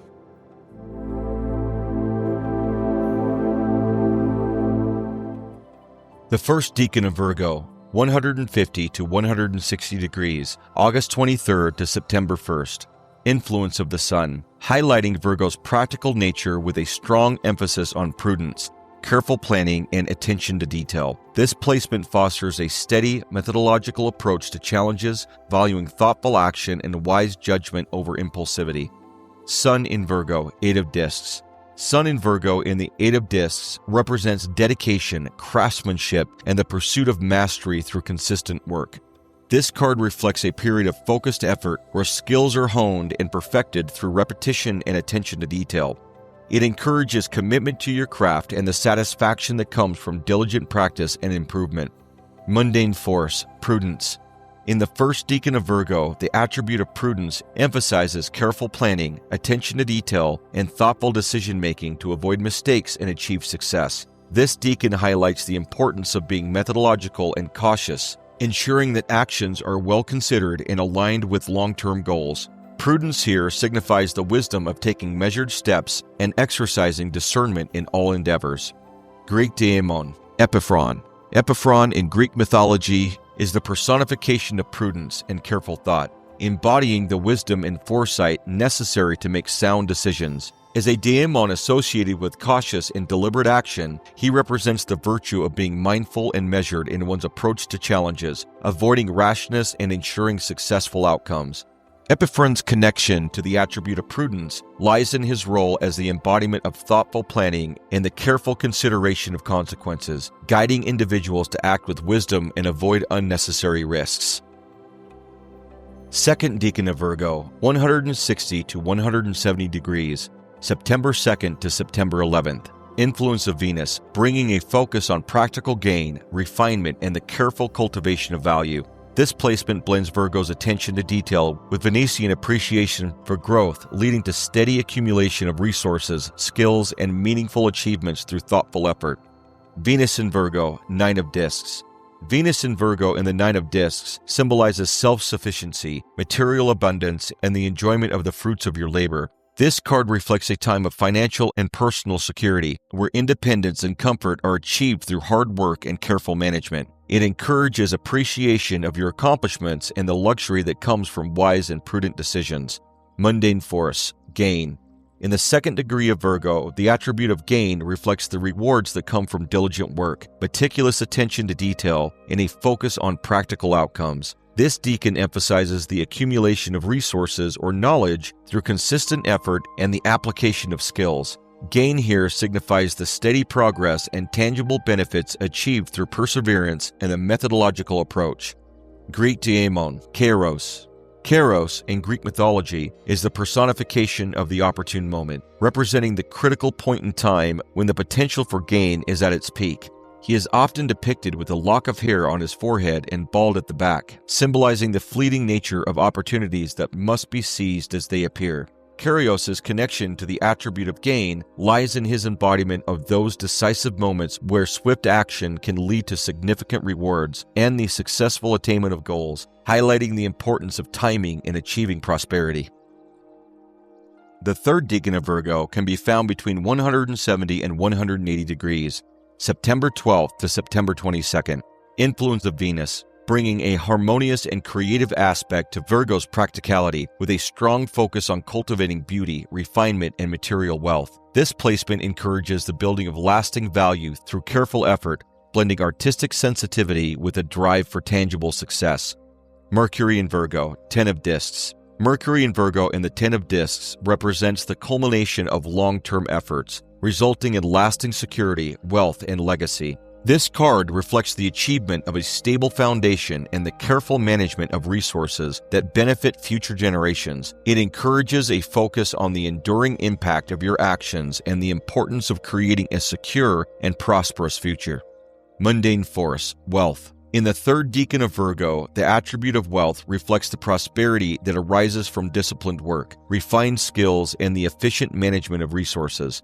This decan emphasizes the value of creating and maintaining abundance through careful planning and practical application. Wealth here signifies the accumulation of not just material riches, but also the richness of knowledge and expertise gained through dedication and precision.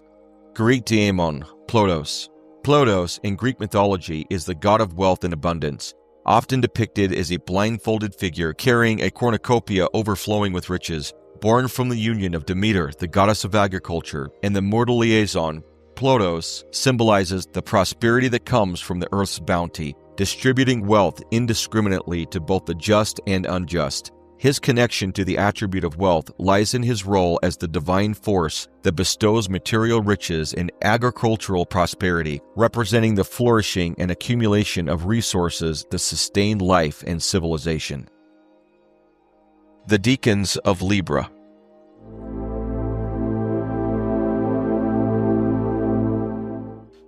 The first decan of Libra can be found between 180 and 190 degrees, September 23rd to October 2nd.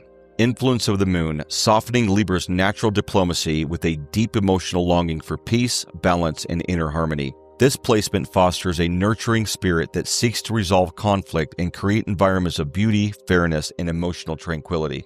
Moon in Libra, Two of Swords. Moon in Libra in the Two of Swords reflects a moment of calm reflection where inner harmony and balanced perspective naturally arise. This card speaks to a quiet strength, the ability to hold space for multiple possibilities with grace and poise. It highlights the gift of peaceful awareness, reminding us that true wisdom often comes through serene and patient observation. Mundane Force, Peace. In the first decan of Libra, the attribute of peace is centered on the pursuit of balance, harmony, and the resolution of conflicts through diplomacy. This decan emphasizes creating and maintaining equilibrium in relationships and environments, fostering a sense of calm and mutual understanding. Peace here signifies the importance of fairness and the gentle, thoughtful approach to achieving serenity and cooperation. Great Daemon, Irene.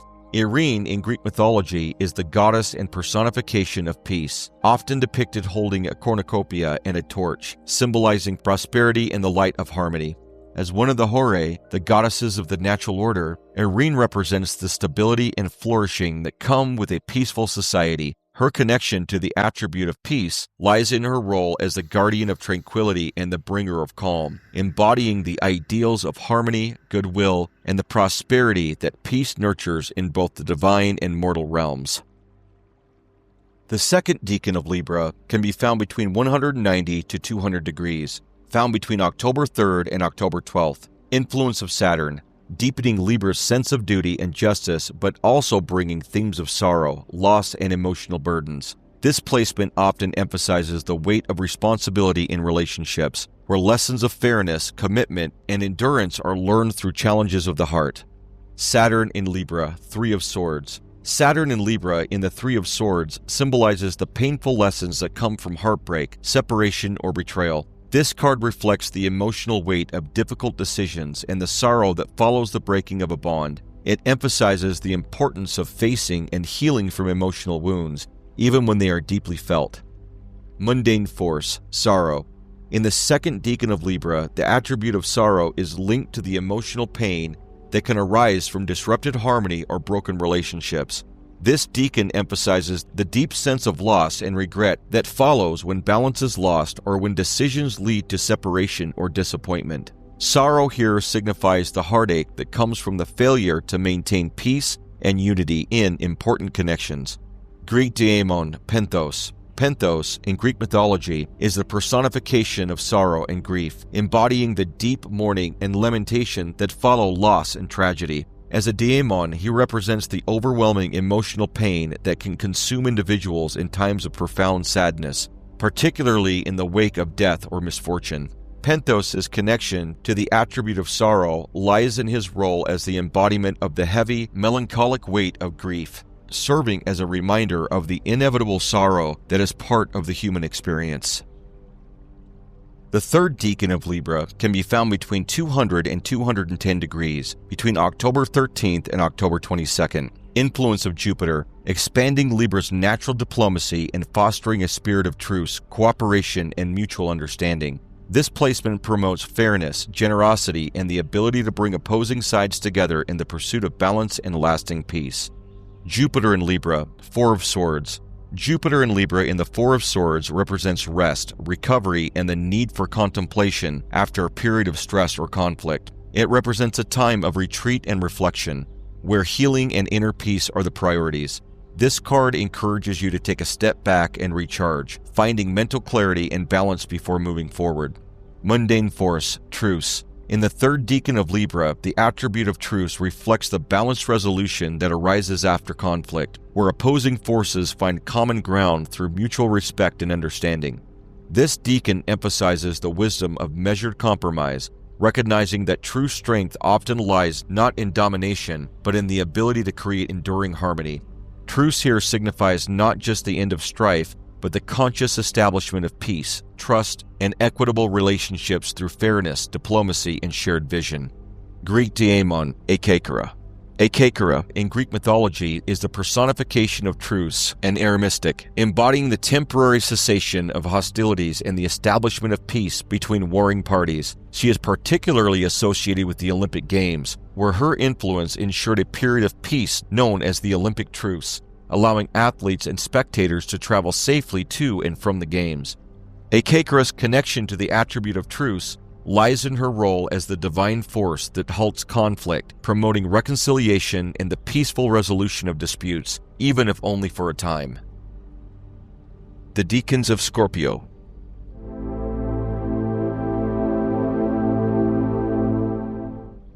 The first decan of Scorpio can be found between 210 and 220 degrees, between October 23rd and November 1st. Influence of Mars, fueling Scorpio's intensity, drive, and emotional depth, but also bringing the potential for deep disappointment when desires or ambitions are thwarted. This placement highlights the challenge of managing powerful emotions, where the struggle between passion and unmet expectations can lead either to personal transformation or to profound inner frustration. Mars in Scorpio, Five of Cups. Mars in Scorpio in the Five of Cups symbolizes deep emotional pain, loss, and the struggle to let go of past disappointments. This card reflects a period of grief and sorrow, where the focus is often on what has been lost rather than what remains. It encourages the process of healing and the need to eventually move forward, recognizing that not all is lost and that recovery is possible.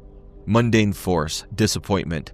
In the first decan of Scorpio, the attribute of disappointment reflects the deep emotional impact of unmet expectations and the potential for intense feelings of loss or betrayal. This decan emphasizes the challenge of navigating the powerful emotions that arise when desires are thwarted or trust is broken. Disappointment here signifies the profound sense of emotional hurt that can lead to transformation or deeper self-understanding. Greek daemon, Algaea. The Algaea in Greek mythology are the personifications of pain and sorrow, representing the deep emotional and physical suffering that can accompany life's challenges. As the children of Eris, the goddess of strife, they embody the inevitable moments of disappointment and grief that follow loss, failure, or unmet expectations. This connection to the attribute of disappointment lies in their role as manifestations of the anguish and regret that arise when desires go unfulfilled, serving as reminders of the bittersweet nature of human experience. The second decan of Scorpio can be found between 220 and 230 degrees, between November 2nd and November 11th.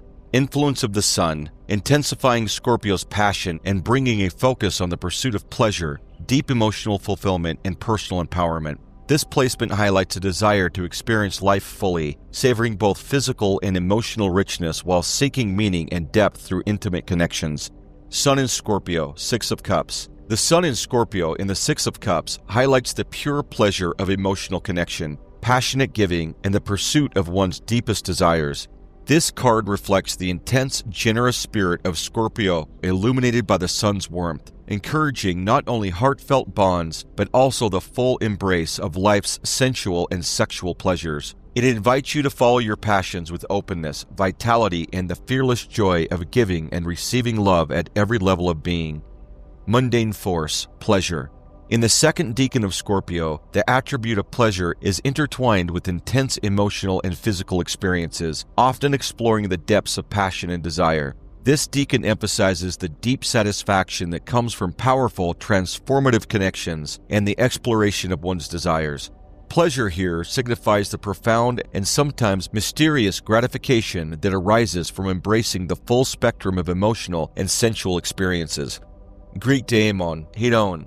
Hedon in Greek mythology is the goddess and personification of pleasure, delight, and enjoyment, often associated with the pursuit of happiness and sensory gratification. As the daughter of Eros, love, and Psyche, soul, she embodies the blissful outcome of their union, representing the joy and satisfaction that comes from indulging in life's pleasures. Hedon's connection to the attribute of pleasure lies in her role as the divine figure who encapsulates the essence of happiness and the fulfillment of desires, celebrating the sweet and gratifying aspects of human experience. The third decan of Scorpio can be found between 230 and 240 degrees, from November 12th to November 22nd. Influence of Venus, intensifying Scorpio's sensuality and emotional depth, but also bringing the potential for debauch through overindulgence in pleasure, desire, and emotional extremes. This placement highlights the seductive power of indulgence and the need to navigate temptation with discernment and inner strength. Venus in Scorpio, Seven of Cups. Venus in Scorpio in the Seven of Cups represents the intoxicating pull of excess, the seductive allure of pleasures, desires, and emotional fantasies that can overwhelm clarity and discipline. It reflects a time when the pursuit of satisfaction can lead to debauch. Scattering energy among too many temptations, this card urges a deeper reckoning with what truly nourishes the soul versus what only offers fleeting, hollow indulgence. Mundane force, debauch. In the third decan of Scorpio, the attribute of debauch reflects the potential for overindulgence in intense emotions and desires, leading to a loss of control or moral direction. This decan emphasizes the darker side of passion, where the pursuit of pleasure or power can spiral into excess and destructive behavior. Debauch here signifies the dangers of being consumed by one's desires, resulting in a path of excess that may lead to emotional or spiritual downfall. Greek daemon, Meth. Meth, in Greek mythology, is the personification of drunkenness and the indulgence in excess, often associated with the pleasures and vices that come from overindulgence. As a companion of Dionysus, the god of wine, she embodies the uninhibited revelry and loss of control that accompanies intoxication and excessive celebration. Meth's connection to the attribute of debauch lies in her representation of the abandonment of restraint, where pleasure tips into excess, leading to a state of hedonistic indulgence and moral disregard. The Decans of Sagittarius.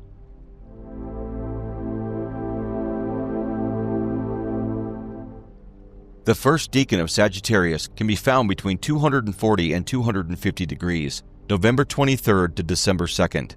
Influence of Mercury, quickening Sagittarius's natural enthusiasm with sharp intellect, swift movement, and a rapid decision-making. This placement emphasizes speed in thought, action, and communication, inspiring a restless drive towards new horizons, ideas, and experiences. Mercury in Sagittarius, Eight of Wands. Mercury in Sagittarius in the Eight of Wands symbolizes swift communication, rapid progress, and the movement of ideas or actions. This card reflects a period where things are quickly falling into place, and you must stay focused to keep up with the momentum. It encourages seizing opportunities as they arise and trusting that events are unfolding at the right pace towards your goals. Mundane force, swiftness. In the first decan of Sagittarius, the attribute of swiftness reflects the quick, adventurous spirit that drives a desire for exploration and rapid progress. This decan emphasizes the eagerness to seize opportunities and move forward with enthusiasm, embracing new experiences with a sense of urgency. Swiftness here signifies the rapid movement and impulsive energy that propel one towards discovery and growth. Greek daemon, Hermes. Hermes in Greek mythology is a daemon associated with speed and the rapid execution of tasks, often linked with the swift movements of warriors and messengers. He represents the quick, decisive actions needed to seize opportunities and overcome obstacles with agility and precision. Hermes embodies the attribute of swiftness by personifying the rapid momentum that propels individuals towards their goals, ensuring success through timely and efficient action. The second decan of Sagittarius can be found between 250 and 260 degrees, between December 3rd and December 12th. Influence of the moon, blending Sagittarius's expansive spirit with a deep well of inner strength drawn from the subconscious. This placement fosters an instinctive trust in one's inner vision, allowing hidden emotional reserves to rise into conscious action. Here, the light of the sun magnifies the moon's intuitive wisdom, transforming inner reflection into bold outward strength and purposeful movement towards greater horizons. Moon in Sagittarius, Nine of Wands. Moon in Sagittarius in the Nine of Wands represents resilience, perseverance, and the emotional strength required to push through challenges. It reflects a time when you may feel weary but are determined to stand your ground and protect what you've worked for. This card emphasizes the importance of drawing on inner resources and maintaining vigilance, knowing that you're near the end of a difficult journey. Mundane force, strength. In the second decan of Sagittarius, the attribute of strength highlights the inner fortitude and resilience required to pursue lofty goals and overcome obstacles. This decan emphasizes the power to stay focused and determined, using both physical and mental endurance to achieve success on a grand scale. Strength here signifies the unwavering resolve and confidence needed to push boundaries and reach new heights. Greek daemon, Thrasos. Thrasos, in Greek mythology, is the daemon of boldness and confident strength, often representing the audacious courage required to face challenges head-on. He embodies the fearless spirit that drives heroes to undertake daring feats, trusting in their power and determination to succeed. Thrasos' connection to the attribute of strength lies in his role as the personification of the inner fortitude and unyielding will that enables individuals to confront obstacles with resolute force and bravery. The third decan of Sagittarius can be found between 260 and 270 degrees, between December 13th and December 21st. Influence of Saturn, tempering Sagittarius's expansive and optimistic nature with the heavy burdens of restriction and oppression. This placement highlights struggles against limitation, where the spirit's desire for freedom must confront external pressures, societal constraints, or inner doubts. True growth here comes through perseverance and maintaining hope even under the weight of hardship. Saturn in Sagittarius, Ten of Wands. Saturn in Sagittarius in the Ten of Wands symbolizes the burden of responsibility and the weight of carrying too many obligations. It reflects a time when your efforts have brought you to a point of completion, but at the cost of feeling overwhelmed and overburdened. This card teaches the importance of delegation and finding balance to avoid burnout. Mundane force, oppression. In the third decan of Sagittarius, the attribute of oppression reflects the potential burden of responsibilities or the overwhelming pressure that comes with striving for expansive goals. This decan emphasizes the challenge of maintaining freedom and optimism while feeling weighted down by external demands or internal expectations. Oppression here signifies the struggle to balance ambition with the limitation and constraints that may hinder progress. Greek daemon, Adirestia. Aedeastria, in Greek mythology, is a nymph and goddess associated with the concept of inescapable justice and retribution. Tasked with watching over Zeus during his infancy to protect him from his father Kronos, she later came to symbolize the inevitability of fate and the consequences of oppressive actions. Her connection to the attribute of oppression lies in her role as the enforcer of divine justice, representing the inescapable force that ensures that those who wield power unjustly will ultimately face retribution and the weight of their own oppressive deeds. The Decans of Capricorn.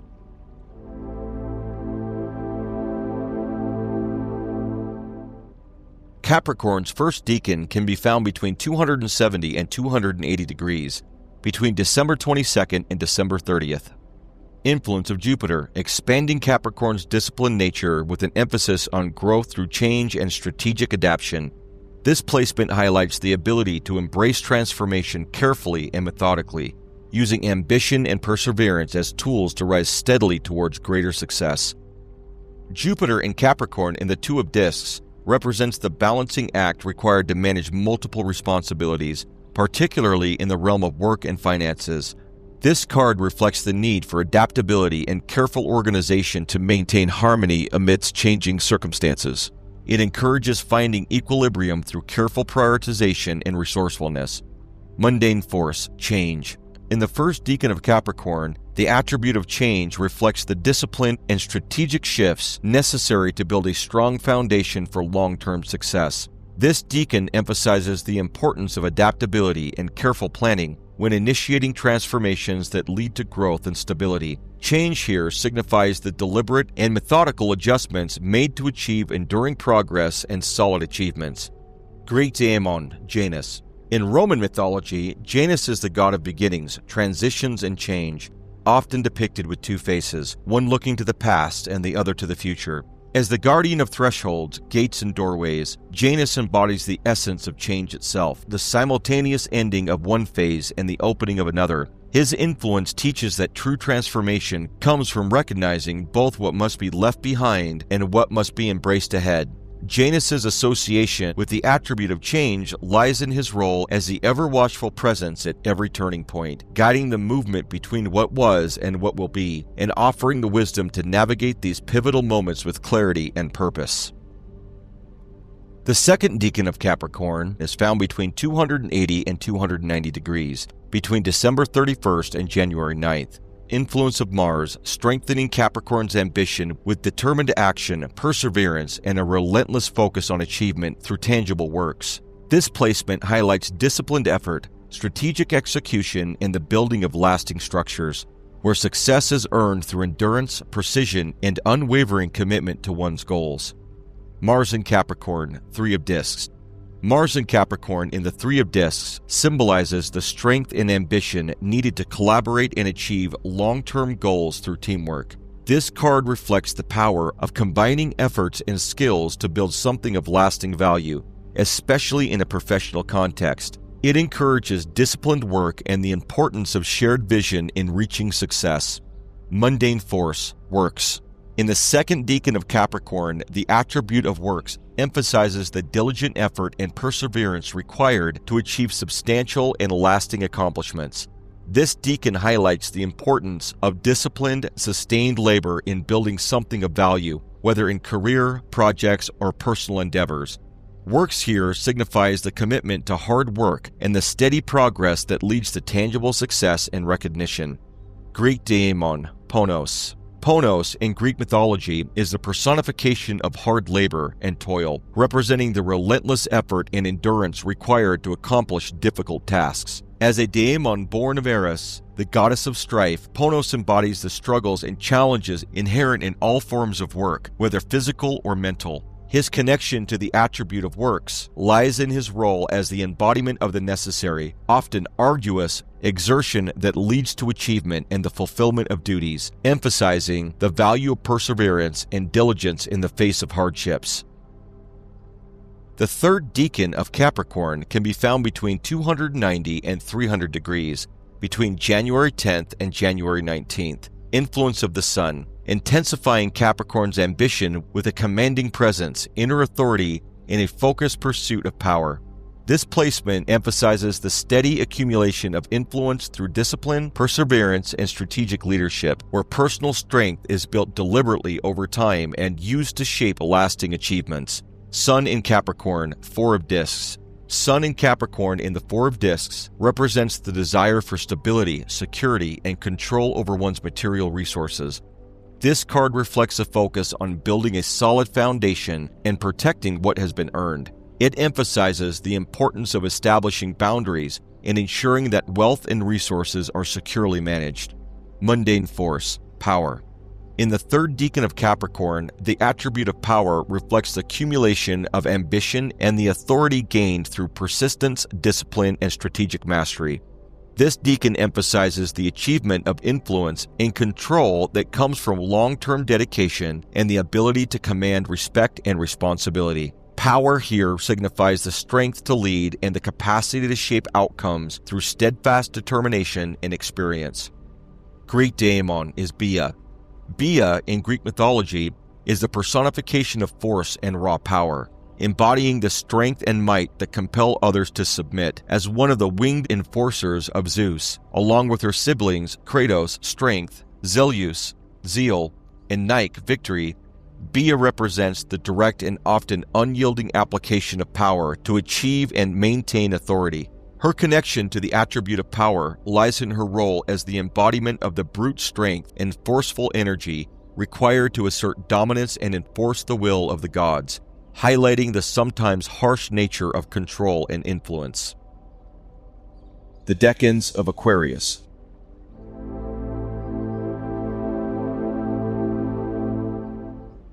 The first decan of Aquarius, found between 300 and 310 degrees, between January 20th and January 30th, influence of Venus, softening Aquarius's independence with a yearning for connection, but also bringing the risk of defeat when ideals clash with reality. This placement highlights the tension between personal freedom and emotional vulnerability, where achievements may falter or hopes may be challenged, teaching resilience through the experience of emotional setbacks.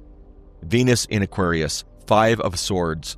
Venus in Aquarius in the Five of Swords symbolizes conflict, tension, and the consequences of pursuing victory at all costs. It reflects the challenges of dealing with differences in values or beliefs, often leading to a hollow victory or unresolved issues. This card warns against unnecessary strife and encourages finding a more compassionate and fair resolution. Mundane Force, Defeat.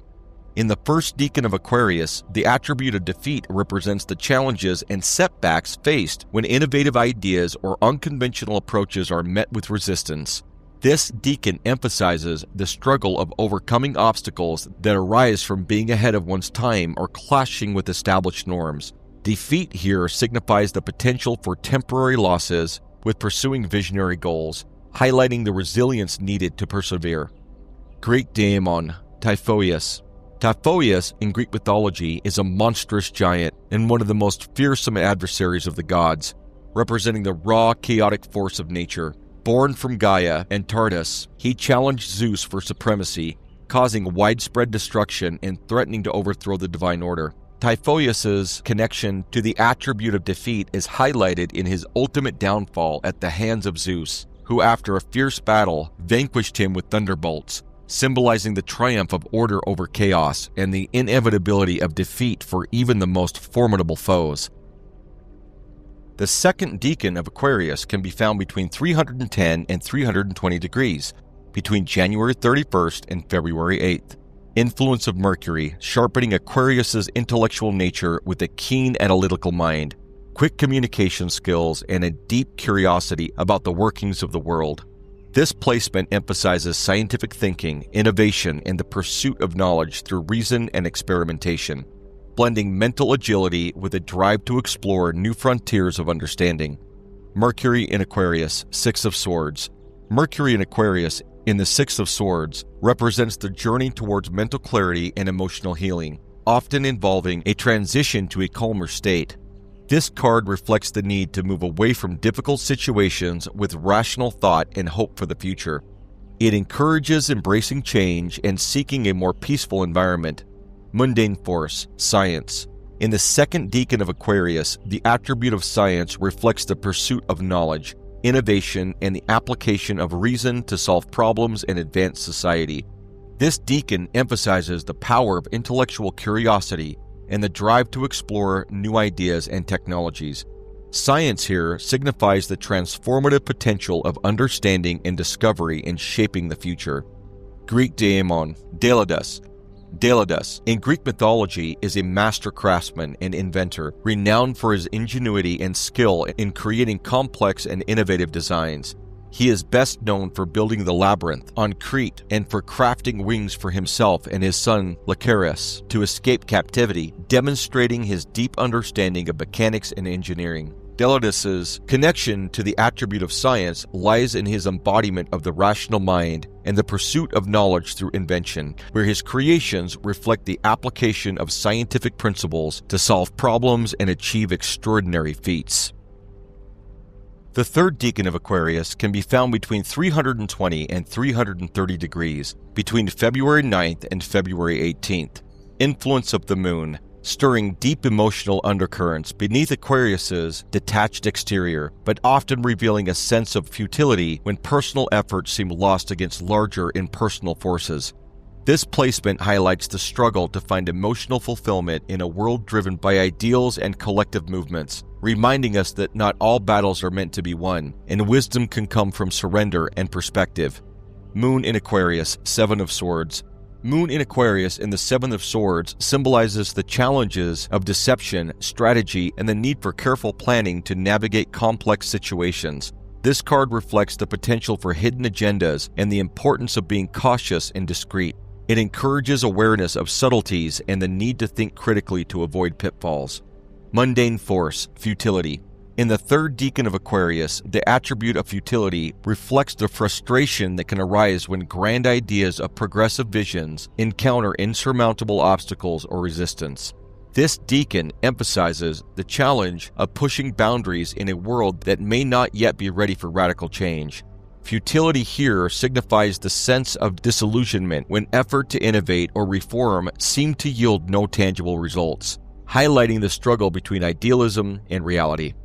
Greek daemon, Sisyphus. Sisyphus, in Greek mythology, is the cunning king of Corinth, who was condemned by the gods to an eternal punishment for his deceitful, hubristic behavior. He was sentenced to push a massive boulder up a hill, only for it to roll back down each time he neared the top, forcing him to start over again endlessly. Sisyphus's connection to the attribute of futility lies in this ceaseless, unachievable task, symbolizing the pointless and repetitive struggle with no hope of success, illustrating the ultimate futility of defying the divine order. The Decans of Pisces.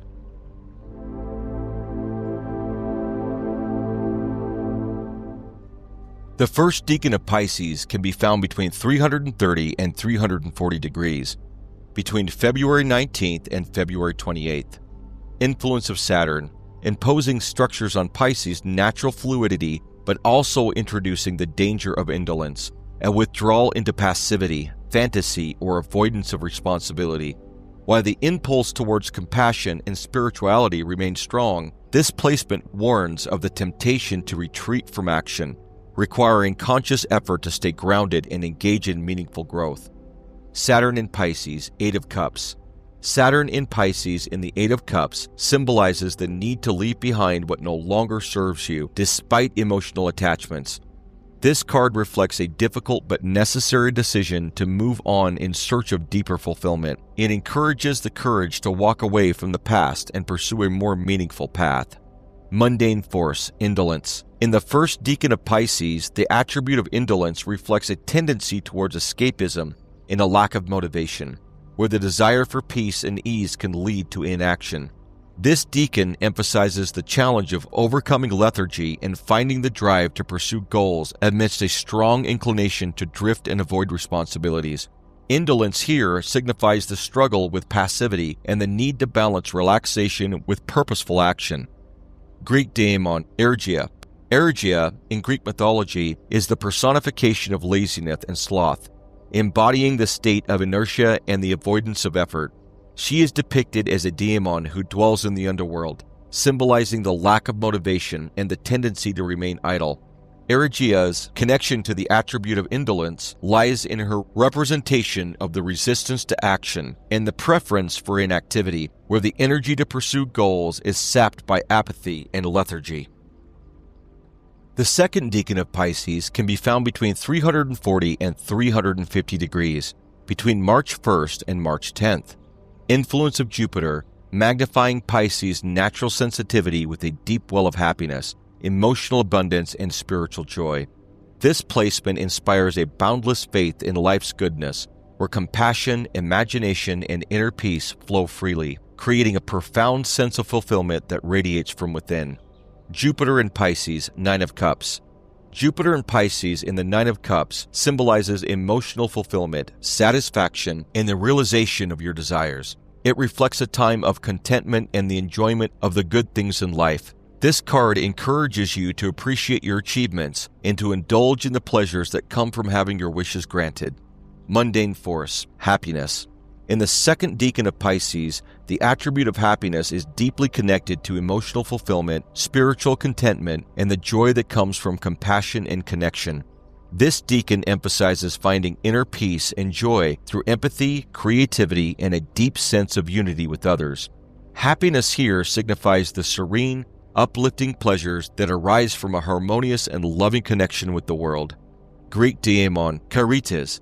The Charites, also known as the Graces, are goddesses in Greek mythology who embody beauty, charm, and joy, often associated with the pleasures and happiness that come from grace and social harmony. Typically depicted as three sisters, Egelia, splendor, Euphorcine, mirth, and Thalia, good cheer. They bestow blessings of happiness and delight in both divine and mortal realms. Their connection to the attribute of happiness lies in their role as the bringers of joy, enhancing life's beauty and fostering a sense of contentment and pleasure through their presence at celebrations and in daily life.